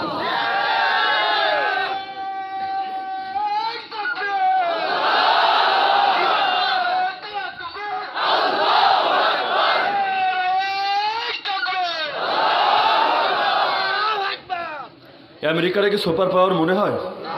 ইসরায়েলকে মনে হয়? যাদের উত্থানের পর আবার পতন আছে, যারা নিজেদের পতনটারই ঠেকাতে পারেন, ওরা আবার কিসের সুপার পাওয়ার? সুপার পাওয়ার একমাত্র কে? এ কারণেই বলেছে আল্লাহ আকবরের অনুবাদ আমি এটা বলি না আল্লাহ সবার চাইতে বড়, আমি বলি আল্লাহ বড়, ব্যাস বড় একজন। আর তিনি কে? তিনি কে? তিনি কে? এ কারণে আল্লাহ তাআলা কোরআনুল কারীমে মুমিনদের একটা বৈশিষ্ট্য বলেন, আল্লাযীনা ক্বালা লাহুমুন নাস, যখন দুনিয়ার মানুষেরা এসে তাদেরকে বলে ইন্নান নাস ক্বাদ জামাউ লাকুম, পৃথিবীর মানুষেরা তোমাদের বিরুদ্ধে নিজেদের শক্তিকে একত্র করে ফেলেছে, ফাখশাউহুম, সুতরাং তোমরা এখন ওদেরকে ভয় করো। তখন মুসলমানের ঈমান শুধু বাড়ে, ফাযাদাহুম ঈমানা, তাদের ঈমানের মধ্যে তখন আর স্পিড সৃষ্টি হয়ে যায়। দেখেন না মাঝে মধ্যে মিডিয়াগুলো পেরেশান হয়ে যায়, কিরে অগরে শোনাইলাম মৃত্যুদণ্ডের রায়, ওরা হাসে কেন? অগ মাথায় কি সমস্যা টমস্যা আছে নাকি? এগুলো তো পাবনার রোগী না, তাইলে মৃত্যুর কথা শোনালে দরকার ছিল ওরা কাঁদবে, এটা মিডিয়া ভাইরাল করে দিবে, দেখো তোমাদের লোকেরা কাঁদে, তোমাদের উচিত কান্নার পথ গ্রহণ না করা, তোমাদের উচিত চিরকাল হাসার পথ গ্রহণ করা। কিন্তু কি আজিব, একটারও কান্দাতে পারে না, এত মাইর খেয়ে এসেছে, আহত হয়ে পড়ে আছে, এখন মৃত্যুর ফয়সালা শোনানো হচ্ছে, কিন্তু এরা হাসে। আরে তাও আবার যেই সেই হাসে না, যেই হাসি দেখলে পৃথিবীর যে কোনো পাথর দিল এ কথা বলতে বাধ্য। এই হাসি কোনো কৃত্রিম হাসি না, পৃথিবীর কোনো মুনাফিক চাইলেও এই হাসি হাসতে পারবে না। আল্লাহর কসম, এই হাসি বিজয়ের হাসি, এই হাসি রবের সঙ্গে জলদি মিলিত হওয়ার আনন্দের হাসি, এই হাসি শাহাদাতের সুসংবাদ পাওয়ার হাসি, এই হাসি জান্নাতের সবুজ পাখি হওয়ার হাসি।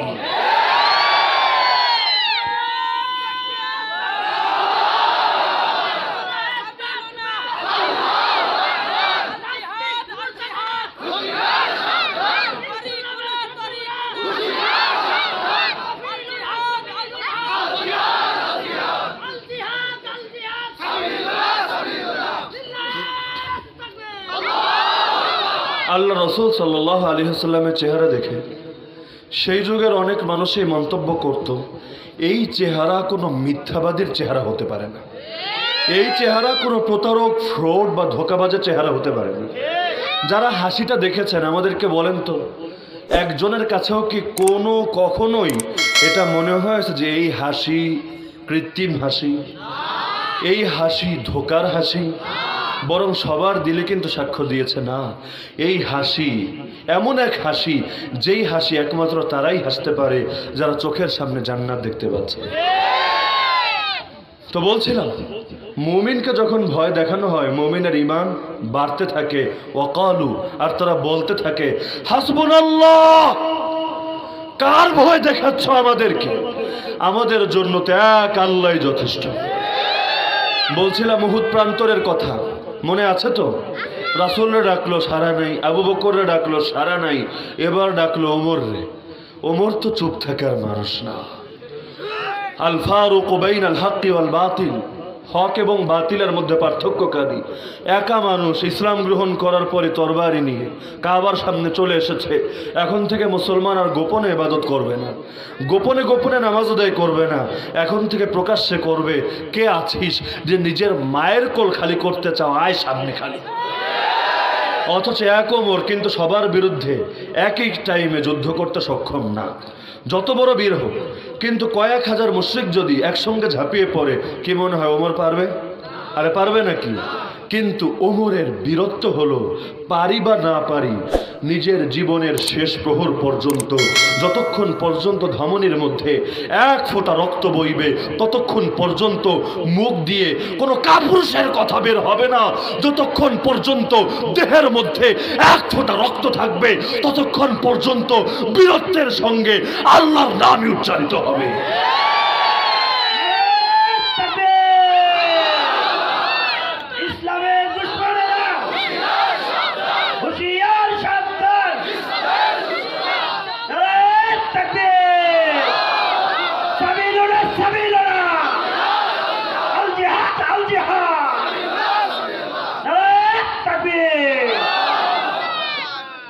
ওমর রাদিয়াল্লাহু আনহু যখন ডাক দিল, কি রে ওমর, তুই কই না, তুইও মরে গেলি? ওমর রাদিয়াল্লাহু আনহু চুপ থাকলেন না, বলে উঠলেন, আবু সুফিয়ান, তোর কল্লাটা কাটার জন্য আল্লাহ আমার এখনো বাকি রেখে দিয়েছে।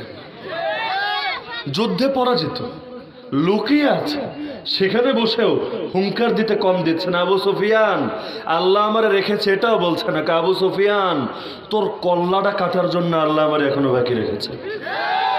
আবু সুফিয়ানের ইগোতে লেগে গেল, বেড়া মায়ের খায়া নিজেরা যুদ্ধে পরাজিত হয়ে গেছে, তাও তো গরম বন্ধ হয় নাই।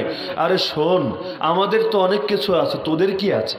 সে তখন জয়গান দিতে লাগলো, ও হলো হুবাল, ও হলো হুবাল। হুবল হলো জাহেলি যুগের এক দেবতা, বর্তমান যুগে অনেক দেবতা আছে না? ওই হাইকোর্টের সামনে একটারে বসাইছিল থেমিস দেবী, মনে নাই? গ্রিসের একটা দেবতা। এরকম বহু দেবতাই তো দুনিয়ায় আছে। তো মুশরিকদের একটা দেবতার নাম ছিল হুবল। কি নাম? এই হুবলের নামে বলতে লাগলো, ও হলো হুবাল, ও হলো হুবাল। ওলু মানে তুমি সমুন্নত হও, আরবিতে উলু বলে, বাংলায় সহজে বলতে পারেন জয় হুবল, জয় হুবল। অনেক কিছুর নামে জয়ধ্বনি দেয় না মানুষ, কিন্তু জয় আর বিজয় একমাত্র কার? একমাত্র কার? একমাত্র কার? প্রথমত আল্লাহর, এরপর যারা আল্লাহর পক্ষে থাকে তাদের, যারা আল্লাহর বিপক্ষে ওদের কোনো জয় নেই। ওদের নামে যারা জয়ধ্বনি দেয় ওরা মিথ্যা বলে, ওরা ভুল বলে। আসলে ওরা জানে না বিজয়ের ফয়সালা আমাদের জন্মের আগে, পৃথিবীতে পাঠানোর আগেই আল্লাহ চূড়ান্ত করে রেখেছেন, জয় একমাত্র তার। এতক্ষণ পর্যন্ত, পয়েন্টটা খেয়াল করেন, এতক্ষণ পর্যন্ত কিন্তু রাসূল বলে আসছিলেন তোমরা চুপ থাকো। যখন তারে খুঁজলো, চুপ থাকো। আবু বকরে খুঁজলো, চুপ থাকো। কিন্তু যখন বলল উলু হুবাল, জয় হবল, জয় হবল, রাসূল এবার বললেন আজিবু, সহিহ বুখারীর রিওয়ায়াত, তোমরা আবু সুফিয়ানের কথার জবাব দিয়ে দাও, আর চুপ থেকো না। আল্লাহর অবমাননা হচ্ছে। আল্লাহর অবমাননা হলে মুসলমান চুপ করে বসে থাকতে পারে না। দেখেন না, জীর্ণ শীর্ণ দেহের অধিকারী কোনো মানুষের সামনেও যদি তার বউকে টিজ করে, তার মাকে নিয়ে খারাপ মন্তব্য করেন, কাপড় ধরে টানা হেঁচড়া করেন, অথবা বাড়িতে ফিরে সে দেখে আপনি তাদের রেপ করার চেষ্টা করছেন, সে যতই জীর্ণ শীর্ণ দেহের হোক না কেন, কি মনে হয় ন্যূনতম আত্মমর্যাদাবোধ থাকলে সে আপনাকে আস্ত রাখবে? এমনকি এই সময়ে কিন্তু মানুষ আইনেরও পরোয়া করে না। বহু মানুষ নিজের হাতে আইন তুলে নেয়, আগে তোরে দুনিয়া থেকে বিদায় করব, তারপর আমার ফাঁসি হলে হবে। কিন্তু তোর মতো কাপুরুষ দুনিয়ায় থাকবে, আবার আমিও দুনিয়ায় থাকবো, এট এ টাইম দুটো হতে পারে না। হয়তো তুই থাকবি, নয়তো আমি থাকবো। মুমিনের কাছে বউয়ের দাম বেশি না আল্লাহ এবং তার রাসূলের দাম বেশি? মায়ের দাম বেশি না আল্লাহ এবং তার রাসূলের দাম বেশি? এ কারণে মুমিনরে গালি দিলে মুমিন চুপ করে সয়ে নিতে পারে, সয়ে নিলে আল্লাহ সওয়াবও দেয়। কিন্তু আল্লাহ এবং তার রাসূলের ব্যাপারে এই নীতি প্রযোজ্য না। ইমাম মালিক রাহমাতুল্লাহ আলাইহি তার ঐতিহাসিক একটা বাণী রয়েছে, স্বর্ণের অক্ষরে লিখে রাখার মতো। তিনি বলেছিলেন, মা বাকাউল উম্মাহ বাদা শাতমি নাবিয়্যিহা। আরে নবীরে গালিগালাজ করলে উম্মতের বেঁচে থাকার অর্থটা কি? এ কারণে উম্মত নবীরে গালি দিলে চুপ করে বসে থাকতে পারে না। যদি আইনের ফয়সালা করে ভালো, নইলে আইনের পরোয়া করে না। যে যেই আইন নবীর ইজ্জতরে সুরক্ষা দিতে পারে না, সেই আইনের আমার দরকার নাই। হয়তো যে নবীরে গালি দেয় সে থাকবে, নইলে আমি থাকবো। একই সঙ্গে নবীর গালি দাতা আবার নবীর প্রেমিক কিভাবে দুনিয়াতে থাকতে পারে? এখন কি মনে হয় ওরা চরমপন্থী, ওরা জঙ্গি, ওরা সন্ত্রাসী? আমি বলবো না, ওরা হলো আবেগী প্রেমিক, যাদের আবেগের মূল্যায়ন আল্লাহর নবী নিজের জীবদ্দশায় করেছেন। বলবেন প্রমাণ? আমি বলবো কয়টা প্রমাণ লাগবে? আপনি বলতে চাইলে রাত পার হয়ে যাবে। ইমাম ইবনে তাইমিয়ার কিতাব আছে সারিমুল মাসলুল আলা শাতিমির রাসূল, আজকে গিয়ে পড়া শুরু করেন, 700 পৃষ্ঠার কিতাব। ইমাম সুবকির কিতাব আছে আর-সাইফুল মাসলুল আলা মান সাব্বার রাসূল, আজকে থেকে গিয়ে পড়া শুরু করেন। ইমাম ইবনে আবিদিন শামির কিতাব আছে তানবিহুল উলাতি ওয়াল হুকাম, এই কিতাব। এছাড়া এরকম এই বিষয়ে কিতাবই আছে কয়েকশো। তো নবীরা যারা গালি দেয় ওদের ব্যাপারে কি করবে? আল্লাহ রাসূলের যুগে দুইটা পিচ্চি পোলা ছিল, একটার নাম মুআজ আর একটার নাম মুআওয়াজ। সহিহ বুখারীর একাধিক জায়গায় এই হাদিস বর্ণিত হয়েছে। বদরের ময়দানে দুইজন এসে হাজির। আব্দুর রহমান বিন আওফ বড় সাহাবী, তার থেকে হাদিসটা বর্ণিত। তিনি বলেন, বদরের ময়দানে আমি দাঁড়ানো ছিলাম, হঠাৎ দেখে দুই পাশে দুই পিচ্চি। ওরা আমারে জিজ্ঞেস করে, চাচা যান আবু জাহালকে একটু দেখিয়ে দিন। তিনি বলেন, ওর জবাব দেওয়ার আগে পাশ থেকে অপর ছেলে বলেন, আচ্ছা আমারে দেখাইয়া দেন আবু জাহালকে না। তিনি বলেন, আমি তো পেরেশান, এই ভাতিজা তোমরা বাচ্চা পোলাপান, আবু জাহালটা চিনে করবা কি? আবু জাহাল হলো আজকের মুশরিক বাহিনীর চিফ ইন কমান্ডের ভূমিকা আছে, ওর কাছে তো যাওয়া যাবে না, ওকে চিনলেও তোমাদের ক্ষতি হওয়ার আশঙ্কা আছে, কি দরকার আবু জাহালের কাছে? বলল, চাচা যান শুনেছি, দেখেছিও না, চাচা যান শুনেছি সে আল্লাহর নবীকে গালি দেয়, কসম খেয়েছি আজকে হয়তো ওকে বিদায় করব, নইলে নিজেরা বিদায় হয়ে যাব। এই চেহারার মাকে দেখাবো না যতক্ষণ পর্যন্ত না যার কপালে আগে মরণ লেখা আছে সে না মরে। ছোট বাচ্চা দুইজন, অত ফিক ফতোয়ার মায়ের পাশ বোঝে না, কোনটা ফরজে আইন কোনটা ফরজে কিফায়া, কেমনে পিঠ বাঁচানো যায়, কেমনে পিঠ রক্ষার ধান্দা করা যায়, অত মায়ের পেছারা বোঝে না। শর্ত কি, রোকন কি, হুকুম কি, তাও বোঝে না, শুধু এটা বোঝে চাচা যান নবীকে গালি দিয়েছে, এখন ও পৃথিবীতে থাকবে, আমরাও পৃথিবীতে থাকবো, আমাদের ইমানি গায়রাত তো এটাকে সমর্থন করে না। তিনি বলেন, ওদের কথা শুনে আমি নিজের উপর কন্ট্রোল রাখতে পারলাম না, ইচ্ছা ছিল না, তাও আঙ্গুল তুলে দেখালাম, ওই যে ঘোড়ার উপর একটা লোককে দেখতে পাও, বীরের মতো দেখা যায়, সেই হলো আবু জাহাল। তিনি বলেন, দেখাতে দেরি, সঙ্গে সঙ্গে উভয় বাজ পাখির মতো ছুটে গেল আবু জাহালের দিকে। আবু জাহালের চতুর্দিকে সিকিউরিটি ফোর্স আছে, বড় কোনো বীর সাহাবী যেতে চাইলেও কুপিয়ে কিভাবে বানিয়ে দিত, ধারে কাছেও যেতে দিত না। কিন্তু দেখে দুইটা পিচ্ছে দৌড়ে আসছে, ওরা এটাকে সিরিয়াস কোনো ইস্যু হিসাবেই নেয়নি, ভেবেছে বাচ্চা পোলাপান আর কি বলতে আসবে, এসে মনে হয় বলবে, আঙ্কেল আঙ্কেল আমগো মায়ের ধর্ষণ করো না, ছাইরা দাও, অথবা বলবে আমগো বাপটারে লয়ে যাও না, আমগরে খাওয়াইবো কেটা, ছাইরা দাও। এই যুগের পোলাপানের মতো ভেবেছিল সেই যুগের এই পিচ্চিদেরকে, কিন্তু জানে না সিংহ শাবক সাইজে ছোট হলেও সেও তো একটা সিংহ।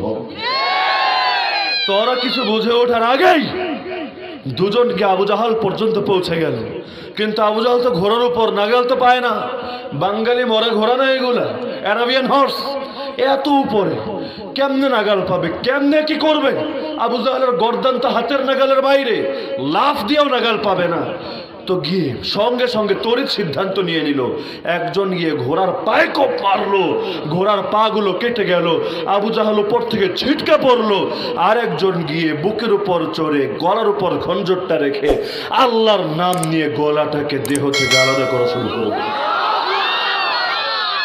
আবু জাহেলের দুঃখ, আরে বড় পোলাপান মারলে এক কথা ছিল, কোনো বীরের হাতে মরতো, বেচারা সেনাপতি, কিন্তু বাচ্চা পোলাপানের হাতে। আরে মশার সঙ্গে হাতির ফাইট লেগেছে, মশার কাছে যদি হাতি পরাজিত হয় ওর মান সম্মান কিছু থাকে?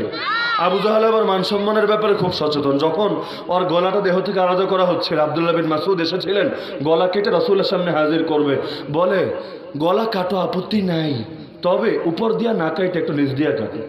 কয়, উপর দিয়া কাটলেও মরবি, নিচ দিয়া কাটলেও মরবি, পার্থক্য কি?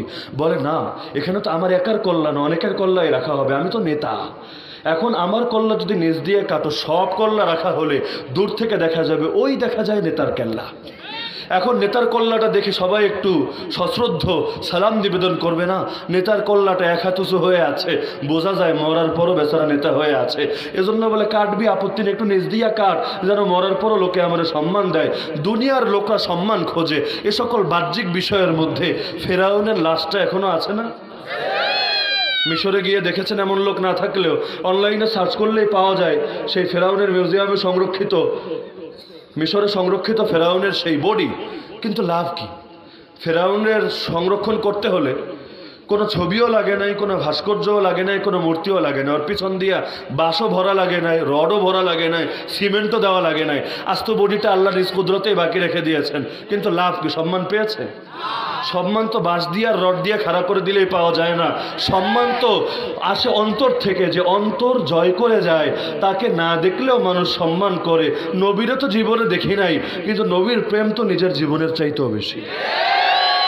তো বলছিলাম, যখন আল্লাহর নামের অবমাননা হলো, রাসূল বললেন আর চুপ থেকো না, জবাব দিয়ে দাও। এবার ওমর দাঁড়িয়ে গেল, রাসূল জবাব দেওয়ার দায়িত্বটা আমার দেন, কিন্তু কি বলবো শিখায়া দেন, কোন নাম বলে স্লোগান দিব বলে দেন। রাসূল বলে দিলেন কুলু আল্লাহু আলা ওয়া আজাল। সে যেই শব্দ দিয়ে জয়ধ্বনি দিয়েছিল হবুলের নামে, একই ক্রিয়ামূল থেকে উদ্ভূত শব্দ আল্লাহু আলা, জয় একমাত্র আল্লাহ, আল্লাহ সবার উপর সমুন্নত, আল্লাহ চিরমহান। আল্লাহ যদি চিরমহান হন আমাদের কোনো ভয় আছে? আল্লাহ যদি সবার উপর সমুন্নত হন তার উপর কেউ যেতে পারবে? আমরা কেন আমেরিকার ড্রোনকে ভয় পাবো?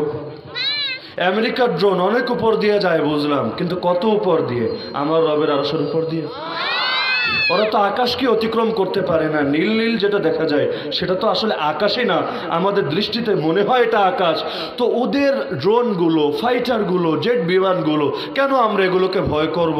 এগুলো তো এখন আকাশ পর্যন্তই যেতে পারলো না। ভয় যদি করতে হয় সবার উপর জেনে তারই করি। তো বলেন আল্লাহু আ'লা ওয়া আজাল, আল্লাহই হলো সবার উপর সমুন্নত। আমরা তো সেই আল্লাহর বান্দা, আমরা সবাই রাসূল সেনা, ভয় করি না বুলেট বোমা। এবার আবু সুফিয়ান বলল, আরে লানাল উজ্জা ওয়ালা উজ্জা লাকুম, আমাদের আছে উজ্জা দেবতা, তোদের কোনো উজ্জা দেবতা নাই। মুশরিকদের বিশ্বাস ছিল এক এক দেবতার এক এক কাম। ওই দুনিয়ায় মন্ত্রী পরিষদের ভাগ থাকে না, থাকে কি না? এক মন্ত্রীর কাজ হলো সে সেতু দেখবে, এক মন্ত্রীর কাজ সে রোডঘাট দেখবে, এক মন্ত্রীর কাজ সে বিমান দেখবে। কারণ একজন সব সামলাতে পারে না, এজন্য বিভিন্ন লোকের মধ্যে দায়িত্ব ভাগ করে দেয় যাতে সুষ্ঠুভাবে পরিচালিত হয়। ওরা ভাবতো আল্লাহ মনে হয় এমন, একা কি এত কিছু পারবো? এজন্য বিভিন্ন দেবতার মধ্যে দায়িত্ব ভাগ করে দিয়েছে। তো এখন যুদ্ধে জয়দান করে যেই দেবতা, ওদের দৃষ্টিতে আর নাম হলো উজ্জা দেবতা। ওরা বলে আমাদের আছে উজ্জা দেবতা, তোদের তো কোনো উজ্জা দেবতা নাই। উজ্জা দেবতা যেহেতু আমাদের, সে তো বিজয় আমাদেরকেই দিবে, তোদেরকে তো দিবে না, তোরা জয়ী হবি কেমনে?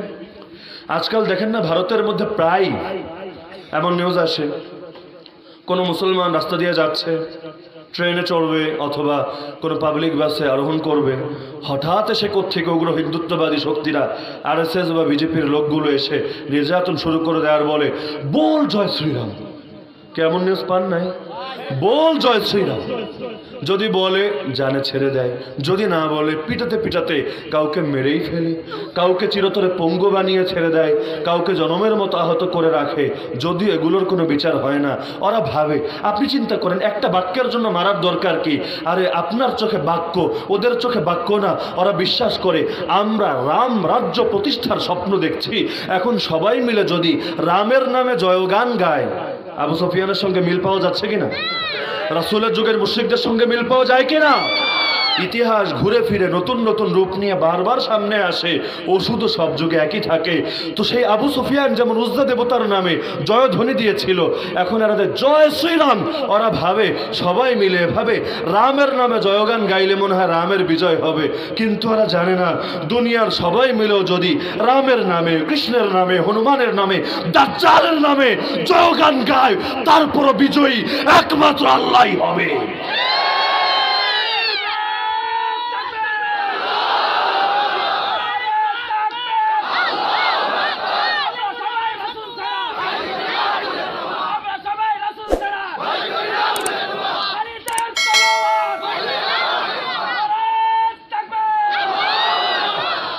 আমি মাঝে মধ্যে চিন্তা করি, বাতিল পন্থীরা বাতিল কথাগুলো বলতে ভয় পায় না, কত সাহসের সঙ্গে বলে যায়। যেখানে নিজেরা সংখ্যাগরিষ্ঠ সেখানে তো বলেই, যেখানে সংখ্যালঘু সেখানেও বলে। এখন থেকে 3 মাস আগে চট্টগ্রামের রাজপথে দাঁড়িয়ে ওরা স্লোগান দেয় নাই?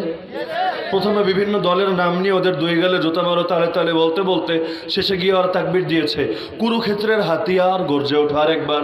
আমাদের যেমন আছে বদর, খ্রিস্টানদের যেমন আছে ক্রুসেড, হিন্দুদের আছে হলো কুরুক্ষেত্র। এখন কুরুক্ষেত্রের হাতিয়ার গর্জে ওঠে আরেকবার, বলার মানে হলো মুসলমান ধ্বংস হবে আর ওদের দেবতাদের বিজয় হবে। রাজপথে দাঁড়িয়ে প্রকাশ্যে এই কথা বলে, কোনো ভয় নাই, কিন্তু মুসলমান হক কথা যেটা আয়াতে আছে, যেটা হাদিসে আছে, এটা বলতে নিজেও ডরায়। কখনো বলে ফেললে যে শোনে সে বলতে ভয় না পেলেও শুননেওয়ালা শুনতে ডরায়। কি মনে হয়, ডরান না আপনারা? ডরান না আপনারা? যদি না ডরান মাশাআল্লাহ, ডরাতে হবে একমাত্র কারে? বাতিল পন্থীরা বাতিল কথা বলতে যদি ভয় না পায়, আমাদের হক কথা বলতে ভয় পাওয়া উচিত না। যদি আমরা হক কথা বলতে ভয় পাই, আমাদের মতো মানুষ নিজেদেরকে মুসলমান পরিচয় দেওয়া আসলে ইসলামের জন্যই লজ্জাজনক। তো এখন সে বলল লানা উজ্জা ওয়ালা উজ্জা লাকুম, আমাদের আছে উজ্জা দেবতা, তোদের উজ্জা দেবতা নাই। আর উজ্জা দেবতার ওদের থাকলে বিজয় কি উজ্জার হাতে না আল্লাহর হাতে? সেই যেমন ওরা স্বপ্ন দেখে ভারত, বাংলাদেশ, পাকিস্তান, মিয়ানমার পুরো অঞ্চলটাকে মিলিয়ে অখণ্ড ভারত মাতা বানাবে, যেটার নাম হবে রাম রাজ্য। কিন্তু হাদিস আমাদেরকে জানিয়েছে কিয়ামতের আগে শুধু এই ভারত, বাংলাদেশ, পাকিস্তান, মিয়ানমার না, বরং গোটা দুনিয়াটাই অখণ্ড হবে। তবে সেটা অখণ্ড রামরাজ্যও হবে না, অখণ্ড কৃষ্ণ রাজ্যও হবে না, অখণ্ড যিশু রাজ্যও হবে না, অখণ্ড মেরি রাজ্যও হবে না, বরং সেটা অখণ্ড এক আল্লাহর রাজ্য হবে। দাজ্জালের বিজয়ের পর আল্লাহর রাজত্ব এককভাবে প্রতিষ্ঠা হবে, দুনিয়াতে আর ফিতনা থাকবে না। যার কারণে দাজ্জালের বিদায়ের পর জিহাদও থাকবে না, কারণ জিহাদ হবে কার বিরুদ্ধে? সবাই তখন আল্লাহর গোলামে পরিণত হবে। এখন সে যখন বলল লানাল উজ্জা ওয়ালা উজ্জা লাকুম, রাসূল বলল চুপ থেকো না, এবার থেকে জবাব দিয়ে দাও, কারণ প্রশ্ন তোমার ব্যক্তির না, এখানে আল্লাহর নামের অবমাননা, আল্লাহর ইজ্জতের অবমাননা। এখন আর চুপ করে বসে থাকার সুযোগ নেই। অবমাননা কি এটা আবার অনেকে বুঝেন না। অনেকে ভাবে নবীর কার্টুন আঁকলেই মনে হয় শুধু অবমাননা হয়। হ্যাঁ, নিঃসন্দেহে এটা চরম গুরুতর অবমাননা, তবে আরো বিভিন্ন রকম অবমাননা হয়। যেমন কাদিয়ানি, নাম শুনেছেন সবাই?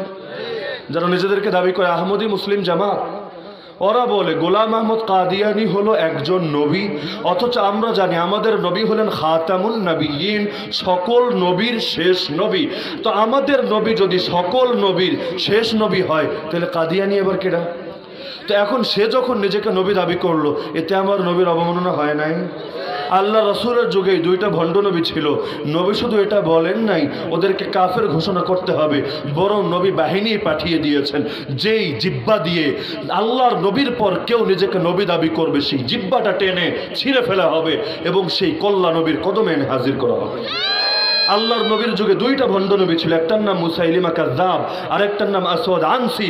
উভয়টার ব্যাপারে নবী এবং তারপর আবু বকর সিদ্দিক রাদিয়াল্লাহু আনহু ডাইরেক্ট অ্যাকশনে গিয়েছেন, কোনো আপোষ করেন নাই। অনেকে বলে হুজুর কাদিয়ানীরা কাফের ঘোষণা করতে হবে কেন? আমি সহজ উদাহরণ দিয়ে বোঝাই।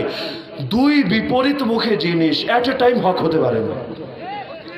এখন রাত, আমি বললাম এখন রাত, আপনি বললেন এখন দিন, উভয়টা একই সঙ্গে সত্য হতে পারে? যদি আমি সত্যবাদী হই, আপনি মিথ্যাবাদী। যদি আপনি সত্যবাদী হন, আমি মিথ্যাবাদী।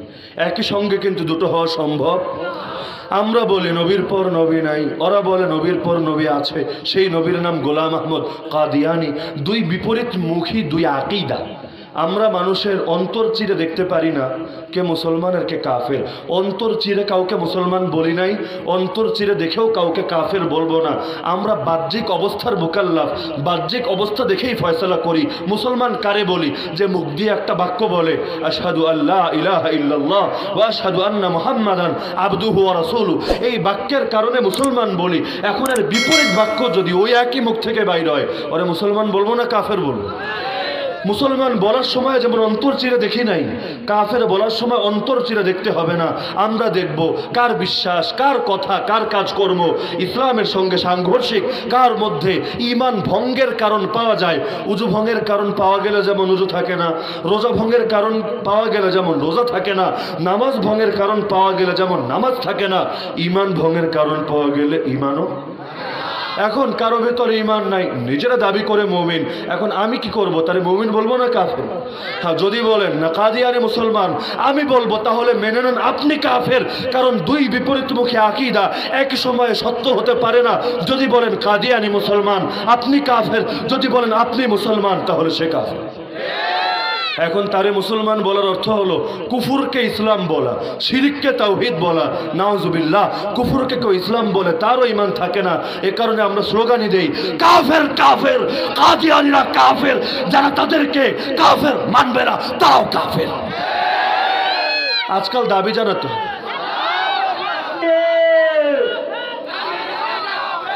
আল কোরআনের আলো, আল হাদিসের আলো, সাবিলুনা সাবিলুনা, আল জিহাদ আল জিহাদ, জিহাদ জিহাদ জিহাদ চাই, জিহাদ করে মুক্ত চাই। তাকবীর। অনেকেই কাদিয়ানীদেরকে কাফের ঘোষণা করার দাবি করে, কিন্তু আমি বলি দাবিটাবি নাই। তুই যদি মুসলমান হয়ে থাকো, তোর ইসলামের দাবি ওরে কাফের ঘোষণা করতে হবে। যদি করতে রাজি না হও, তাহলে তুই কুফুরে ইসলাম বলতে চাও, তাহলে তুই নিজেও কাফের। এখানে আর দাবি টাবির কোনো বিষয় নেই। তো বলছিলাম, যখন বললো আমাদের আছে উজ্জা দেবতা, তোদের কোনো উজ্জা দেবতা নাই, রসুল বললেন জবাব দিয়ে দাও। ওমর দাঁড়িয়ে বললো কি জবাব দিবে, এবারও শিখিয়ে দিন। রসুল বললেন তুমি বলো আল্লাহু মাওলানা ওয়ালা মাওলা লাকুম, আল্লাহ হচ্ছেন আমাদের মাওলা। আমরা বলি না মাওলানা, তো বলা হচ্ছে আল্লাহু মাওলানা, আল্লাহ হচ্ছেন আমাদের মাওলা, আমাদের অভিভাবক, আমাদের কর্মবিধায়ক, আমাদের দায়িত্বশীল। আর কাফেররা তোদের কোনো মাওলা নাই। কোরআনেও একই আয়াত এসেছে যালিকা বিআন্নাল্লাহা মাওলাল্লাযীনা আমানু, আল্লাহ হচ্ছেন মুমিনদের মাওলা, ওয়া আন্নাল কাফিরিনা লা মাওলা লাহুম, আর কাফেরদের কোনো মাওলা নাই। আল্লাহ আছে যার সাথে, তার কিসের ভয়? আরে সমুদ্রে যার জন্ম, তাকে শিশিরের ভয় দেখিয়ে কি লাভ? সে তো পানির মধ্যেই চিরকাল বেড়ে উঠেছে। এখন তাকে শিশিরের ভয় দেখিয়ে লাভ নাই। মাইরের ভয় দেখাবা, কাটার ভয় দেখাবা, বুড়িগঙ্গায় বাসানোর ভয় দেখাবা, লাভ কি? আমরা তো জানি পৃথিবীতে এমন একজন নবীও নাই যেই নবী গালি খান নাই, যেই নবী মুশরিকদের দ্বারা মায়ের খান নাই, যেই নবী মুশরিকদের দ্বারা নির্যাতিত হন নাই। আমাদের ইতিহাসই তো রক্ত দেওয়ার ইতিহাস। দ্বীনের জন্য ওমর শহীদ, ওসমান শহীদ, আলী শহীদ, হাসান শহীদ, হোসেন শহীদ। দ্বীনের জন্য আবু হানিফার লাশ বের হয়েছে জেলখানা থেকে। আহমদ বিন হাম্বলকে মাসের পর মাস জালেম বাদশার সামনে বসিয়ে পিঠে বেত্রাঘাত করা হয়েছে। ইমাম জারাখসিকে কূপের মধ্যে ফেলে রাখা হয়েছে। ইমাম ইবনে তাইমিয়াকে জেলের মধ্যে ফেলে দেওয়া হয়েছে। এমনকি মুজাদ্দিদ আল ফিসানি, শাহ ওলিউল্লাহ দেহলভী, হুজ্জতুল ইসলাম কাসেম নানতবী, শাইখুল হিন্দ মাহমুদ হাসান দেওবন্দি, শাইখুল আরবি ওয়াল আজম হুসাইন আহমদ মাদানী, তাদেরকে সবাইকে নির্বাসনে দেওয়া হয়েছে। তাতে কি? আর শাইখুত তাফসীর আহমদ আলী লাহোরী রহমতুল্লাহি আলাইহিকে ওরা বরফ দিয়ে শাস্তি দিয়েছে নির্বাসনের জামানায়। বেলালকে দেওয়া হয়েছে গরমের শাস্তি, ইব্রাহিম আলাইহিস সালামকে দেওয়া হয়েছে আগুনের শাস্তি, আল্লাহর এই বান্দারে দেওয়া হয়েছে বরফের শাস্তি। উপরেও বরফ, নিচেও বরফ, ডাইনেও বরফ, বামেও বরফ। কতক্ষণ থাকে? ডিপ ফ্রিজে হাত লাগিয়ে দেখবেন, 5 মিনিট এভাবে রাখেন, পরে দেখবেন হাত রিফ্রেশ দিলে কাম হয় না, রিস্টার্ট মারলেও কোনো পরিবর্তন হয় না। একেবারে পুরো হ্যাং মেরেছে তো মেরেছে, এমন হ্যাং যেই হ্যাং ব্যাটারি খুললেও আর চালু হয় না। তো বরফের মধ্যে ফেলে রেখেছে, কতক্ষণ থাকে বরফের মধ্যে? এক পর্যায়ে দু চোখ বন্ধ হয়ে গেল। আশপাশে সিপাহীরা ভাবলো মরে গেছে মোল্লা। অফিসাররা গিয়ে বললো স্যার রিমান্ডে তো মরেই গেছে, আমি কি করবো? বাইর করে এক কোনায় ফালায় রাখ, পরে একটা নাটক সাজায় নেবো, এই যুগে যেমন ক্রস ফায়ারের নাটক সাজায়, এক কোনায় ফালায় রাখ নিয়ে। তো মোল্লার লাশ দাফন টাফন করার টাইম আছে, বের করে এক কোনায় নিয়ে ফেলে রেখেছে। কয়েক বেলা যাওয়ার পর আল্লাহর কি কুদরত, হঠাৎ করে চোখ খুলেছে। এখন মিটমিট করে চোখের পাতা নড়ছে। খবর পৌঁছে গেল অফিসারের কাছে। অফিসার এসে সামনে হাজির। কি মোল্লা, কই মাসের প্রাণ দেখি এখনো মরস নাই? কিন্তু মোল্লা সারা জীবনে তো জিহাদ করলি, আমাদের ব্রিটিশদের বিরুদ্ধে জিহাদে নামলি, অনেক গরম কথা কইলি, কই গেল তোর সব গরম? সারা গা দেখি ঠান্ডা হয়ে আছে। আল্লাহর এই বান্দা শুয়ে পড়ে আছে মুমূর্ষ অবস্থায়, সেখানে বসে গর্জে উঠল, শুনে রাখ, দেহ হয়তো অনেক ঠান্ডা হয়ে গিয়েছে, কিন্তু এতে কি? ঈমান তো আগের চাইতেও অনেক বেশি গরম হয়ে গেছে।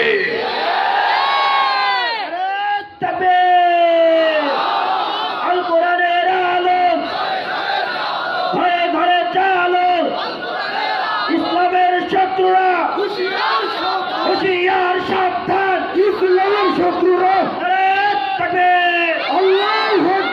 سبيلنا سبيلنا الجهاد الجهاد الجهاد الجهاد سبيلنا سبيلنا এমনকি সহিহ হাদিসে আছে ইন্নাল্লাহা ইযা হাব্বা কওমান ইবতালাহুম, আল্লাহ কোনো সম্প্রদায়কে ভালোবাসলে ওদেরকে বিপদ দিয়ে পরীক্ষা করে।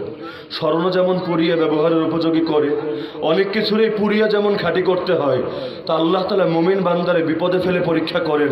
আর সহিহ বুখারীতে আছে যে আল্লাহর যত বেশি প্রিয় তার বিপদ তত বেশি। আসাদুন নাসি বালাআন আল আম্বিয়া, সবচাইতে কঠিন পরীক্ষা আক্রান্ত হয় নবীরা, এরপর যারা নবীদের যত কাছে তাদের পরীক্ষা তত বেশি। এ কারণে আল্লাহ কোরআনে যে শুকর আদায় করে তার জন্য স্পেশালভাবে বলেন নাই যে আমি তার সাথে আছি, যে সবর করে তার ব্যাপারে স্পেশালভাবে বলেছেন আমি তার সাথে আছি। অবাশশিরিস সাবিরিন, তুমি ধৈর্যশীলদেরকে সুসংবাদ শুনিয়ে দাও। আল্লাযীনা ইযা আসাবাতহুম মুসিবা, যারা বিপদে পড়লে একটা কথাই বলে ইন্না লিল্লাহ, জীবন তো আল্লাহর জন্য, সব আল্লাহর জন্য, ওয়া ইন্না ইলাইহি রাজিউন, মরলে তো আল্লাহর কাছেই ফিরে যাব। সুতরাং ভয় দেখিয়ে লাভ কি? আল্লাহর কাছে গেলে তো লস নাই, লাভই আমাদের। তো এখন আল্লাহ যাকে ভালোবাসেন তাকে বিপদে ফেলে পরীক্ষা করেন। এখন কি মনে হয় বিপদে ফেলে মুমিনের ঈমানকে দমন করা যায়? বিপদে পড়লে যার ঈমান পরিবর্তন হয়ে যায় সে তো আসলে মুসলমান না, সে মুনাফিক। আল্লাহ তাআলা এই যে রাসূলকে দিয়ে এত কষ্ট করালেন কেন? একটা বার চিন্তা করেন, রাসূলের দাঁত না ভাঙলে আল্লাহ দিন জিন্দা করতে পারতেন না? রাসূলের গা থেকে রক্ত না ঝরলে আল্লাহ দিনটা বিজয় করতে পারতেন না? আল্লাহর ক্ষমতা ছিল না?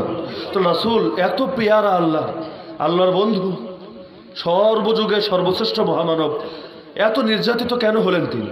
আল্লাহ কোরআনে বলেন লিয়ালামাল মুমিনিন ওয়া লিয়ালামাল্লাযীনা নাফাকু, পরীক্ষা তো সব যুগে আসবে, একটা রোল মডেল সামনে রেখে দিচ্ছি, কারণ পরীক্ষা আল্লাহ দেন কে মুমিন আর কে মুনাফিক ফিল্টারিং করার জন্য। বিপদে পড়লে যে আল্লাহর কথা ছেড়ে দেয়, তাগুতের নামে জয়ধ্বনি দিতে থাকে, বুঝতে হবে তারা আসলে মুমিন না, তারা মুনাফিক। আর যে বাঁচলেও আল্লাহ, মরলেও আল্লাহ, সুখে থাকলেও আল্লাহ, দুঃখে থাকলেও আল্লাহ, বিপদেও আল্লাহ, ভালো থাকলেও আল্লাহ, শুধু আল্লাহ আর আল্লাহ, আল্লাহ ছাড়া যে কিছু বোঝে না, বুঝতে হবে সে পাক্কা মুমিন। বেলালরে নির্যাতন করা হচ্ছে, ঘটনা সবাই জানেন। বেলাল অত দোয়া দুরুদ জানে না, কোরআন তেলাওয়াত জানে না, মক্কার লোকও না, সেই ইথিওপিয়ার লোক, হাবাসার লোক, শুধু একটা শব্দ জানে। বেলাল শুধু এক শব্দই বলে আহাদ আহাদ, কুল হুয়াল্লাহু আহাদ। আহাদ মানে এক, আল্লাহ নামটা উচ্চারণ করতে পারছে না, কিন্তু বলছে আহাদ আহাদ আহাদ। যত মারো, যত কাটো, লাভ নাই, জানে মেরে ফেলো, তাতেও পরোয়া নাই। আমি শুধু বলবো এক আল্লাহ, এক আল্লাহ, এক আল্লাহ, বাস, তারে ছাড়া আর কিছু বুঝি না। নবীকে যখন তয়েফের ময়দানে মারা হচ্ছিল, গা থেকে রক্ত ঝরতে ঝরতে পায়ের সঙ্গে জুতা মুবারক লেগে গিয়েছিল, নবী তখন আল্লাহর কাছে দাঁড়িয়ে বলছিলেন মুনাজাত, হে আল্লাহ, আল্লাহুম্মা ইল্লাম ইয়াকুন বিকা গাযাবুন আলাইয়া ফালা উবালি, হে আল্লাহ, আমার উপর যদি আপনার কোনো ক্ষোভ না থাকে, কোনো রাগ না থাকে, কোনো অসন্তুষ্টি না থাকে, আমার কোনো পরোয়া নাই কে মারলো, কে কাটলো, কে পাথর ছুড়লো, আর কে ফুল দিয়ে বরণ করলো। আল্লাহ, এগুলোর কোনো কিছুকে আমি পরোয়া করি না, শুধু আমি এটা চাই তুমি যেন আমার উপর রাগ না করো আল্লাহ। তো এখন যার ঈমানের মধ্যে এই পাওয়ার থাকবে, তারে কোনো কিছুর ভয় দেখিয়ে দমিয়ে রাখা যাবে? তো আমরা কি কাপুরুষ মুসলমান হতে চাই না বীর মুসলমান হতে চাই? আমরা জাতীয় নবীর জাতীয় উম্মত না, বরং আন্তর্জাতিক নবীর আন্তর্জাতিক উম্মত, সাহসী নবীর সাহসী উম্মত, বীর নবীর বীর উম্মত, মুজাহিদ নবীর মুজাহিদ উম্মত। আমাদের নবী কোনো কাপুরুষ ছিলেন না, আমাদের নবীর মধ্যে শিয়ালের স্বভাব ছিল না। আমাদের নবী মক্কায় যখন অলিতে গলিতে মায়ের খেতেন, সেই সময় এক মুহূর্তের জন্য হক গোপন করতেন না, বাতিলের সঙ্গে হাতে হাত রাখতেন না। এমনকি নবীর এই আদর্শ ধরে রাখার জন্য আরে হুসাইন কল্লা দিয়ে দিয়েছে, তারপরও তো জালেম ইয়াজিদের সামনে আপোষ করে নাই। ইয়াজিদ পাপী মুসলমান, ওর সামনে যখন আপোষ করলো না, কাফের আর তাগুত আর মুনাফিকের সামনে কিভাবে আপোষ করবে? তো কারবালার প্রান্তর রঞ্জিত হয় আমাদের রক্তে, কিন্তু আমরা বিশ্বাস করি একদিকে শহীদানের রক্ত ঝরে, আর একদিকে সেই রক্তের প্রতিটা ফোঁটায় জালেমের বিজয়, জালেমের পতনের ফয়সালা লেখা হতে থাকে। কারবালার প্রান্তরে যখন হুসাইনের রক্ত ঝরছিল, সেই রক্তের মধ্য দিয়ে ইয়াজিদের পতনের ফয়সালা লেখা হয়ে গিয়েছিল। তো যার কারণে জান দিলে কোনো ক্ষতি নাই, কারণ যেই জমিন শহীদানের রক্তে রঞ্জিত হয়, সেই জমিন আমার আল্লাহ ইসলামের ফুলকে সুশোভিত করে ফুটিয়ে দেয়। পৃথিবীতে এমন জমিন নাই যেখানে শহীদানের রক্ত ঝরেছে কিন্তু দিন কায়েম হয় নাই। কারণ আমার আল্লাহর কাছে মুমিনের রক্তের বড় দাম। মুমিনের রক্তের দাম আল্লাহর কাছে আসমান এবং জমিনের চাইতেও বেশি। এই রক্ত যখন দিনের জন্য ঝরে, আমার আল্লাহ সেই রক্তকে কখনো বৃথা যেতে দেন না। যার কারণে একদিকে শহীদানের রক্ত ঝরে, সেই রক্ত হাজারো বীর পুরুষকে জাগিয়ে দিয়ে যায়। যার কারণে কাফেররা কখনোই সফল হয় না। মারে, আরে কত মারবে ওরা? 10 জনকে মারবে, লাভ নাই। 10 জনকে মেরে তো আর ইসলামের আওয়াজকে দমিয়ে দেওয়া যায় না। কারণ ইসলামের হেফাজতের দায়িত্ব তো এই 10 জনের না, ইসলামের হেফাজতের দায়িত্ব নিয়েছেন কে? আল্লাহ যখন দ্বীনের হেফাজতের দায়িত্ব নিয়েছেন, আল্লাহরে তো আর মারতে পারবে না। তো যতক্ষণ আল্লাহ জীবিত আছেন, ওরা কিভাবে জয়ী হবে? তো যার কারণে এটা ভাবার কারণ নেই। আমাকে আপনাকে মারলে কুফরের বিজয় হয়ে যাবে, দ্বীনের পতন হয়ে যাবে। আরে দুনিয়ার জালেমরা একদিকে শহীদানের মিছিল তোরা দুনিয়ার মধ্যে ছড়াবি, আরেকদিকে এই রক্তগুলো হাজারো সিংহ পুরুষকে জাগিয়ে দিয়ে যাবে, যারা একদিন আসবে তোদের দুয়ারে এসে তোদের রক্ত দিয়ে এই জমিনের মধ্যে ইসলামের পতাকাকে সমুন্নত করবে, আল্লাহর জমিন থেকে জনজানার আগাছাগুলো বিদায় করবে। তো যার কারণে বলছি, ভয় পাওয়ার কোনো কারণ নাই। আল্লাহর নবী মক্কার গলিতে গলিতে মাইর খেয়েছেন, তো হক ছাড়েন নাই। আমাদের উচিত না হক ছেড়ে যাওয়া। আমরা আজকে শপথ করে নেই, আমাদের জীবনের শেষ প্রহর পর্যন্ত আমরা হকের কথা বলবো, হকের পথে চলবো। এজন্য গালি খাওয়া লাগলে গালি খাবো, মায়ের খাওয়া লাগলে মায়ের খাবো। জিকির করলে যতটা সওয়াব হয়, দ্বীনের জন্য গালি খেলে এর চাইতে কয়েক গুণ বেশি সওয়াব হয়। এমনকি হকের কথা বলতে গিয়ে, হকের পথে চলতে গিয়ে যদি আমাদের প্রাণ যায়, কোনো ব্যর্থতা নাই। আল্লাহ বলেছেন দুনিয়ার সবাই মরতে পারে, কিন্তু ওরা হলো চির অমর। খবরদার, ওদেরকে মৃত বলবা না, মৃত ভাবতেও পারবা না, বরং ওরা জীবিত। রবের কাছে নিয়মিত ওদেরকে রিজিক দেওয়া হয়। রক্তের প্রথম ফোঁটা মাটিতে পড়ার আগেই ওদের প্রাণকে নিয়ে আল্লাহ জান্নাতের সবুজ পাখির ভেতর ঢুকিয়ে দিয়ে বলেন, যাও জান্নাতে বিচরণ করতে থাকো, আর যেই নিয়ামত ইচ্ছা ভোগ করতে থাকো, তোমাদের কোনো ভয় নাই, তোমরা দুঃখিত হয়ে। তো এই কারণে সকলে আজকে এই মাহফিল থেকে এই অঙ্গীকার নিয়ে যায়, বাতিলপন্থীরা বাতিল কথা বলতে যেমন ডরায় না, কারণ ওদের বাহ্যিক শক্তি আছে। আমাদের উচিত না হক বলতে এবং হকের পথে চলতে ভয় করা, কারণ আমাদের সঙ্গে সব শক্তির চাইতে বড় শক্তি আল্লাহর শক্তি আছে। যেহেতু আমাদের সাথে আল্লাহ আছে, সুতরাং এখন ভয় করার অর্থ হলো আল্লাহর অমর্যাদা করা, আল্লাহকে তার যথাযথ মর্যাদা না দেওয়া। মুমিন হিসাবে এটা আমাদের জন্য কোনোভাবেই শোভনীয় না। আল্লাহ তাআলা আমাদের সবাইকে এই কথাগুলো সঠিকভাবে জানার, বোঝার এবং আমল করার তৌফিক দান করুন। আল্লাহ তাআলা মদিনাতুল উলুম কওমি মাদ্রাসাকে কবুল করে নিন। যারা এই মাহফিলের ইন্তজাম করেছেন তাদেরকে উত্তম প্রতিদান দান করুন। অনেক প্রতিকূলতা এবং চড়ে উতরায় পাড়ি দিয়ে এই মাহফিলের আয়োজন তারা করেছেন। আল্লাহ তাআলা এই খিদমতকে তাদের আখিরাতের নাজাতের ওসিলা বানিয়ে দিন। ওয়া মা আলাইনা ইল্লাল বালাগুল মুবিন। আসসালামু আলাইকুম ওয়া রাহমাতুল্লাহি ওয়া বারাকাতুহু।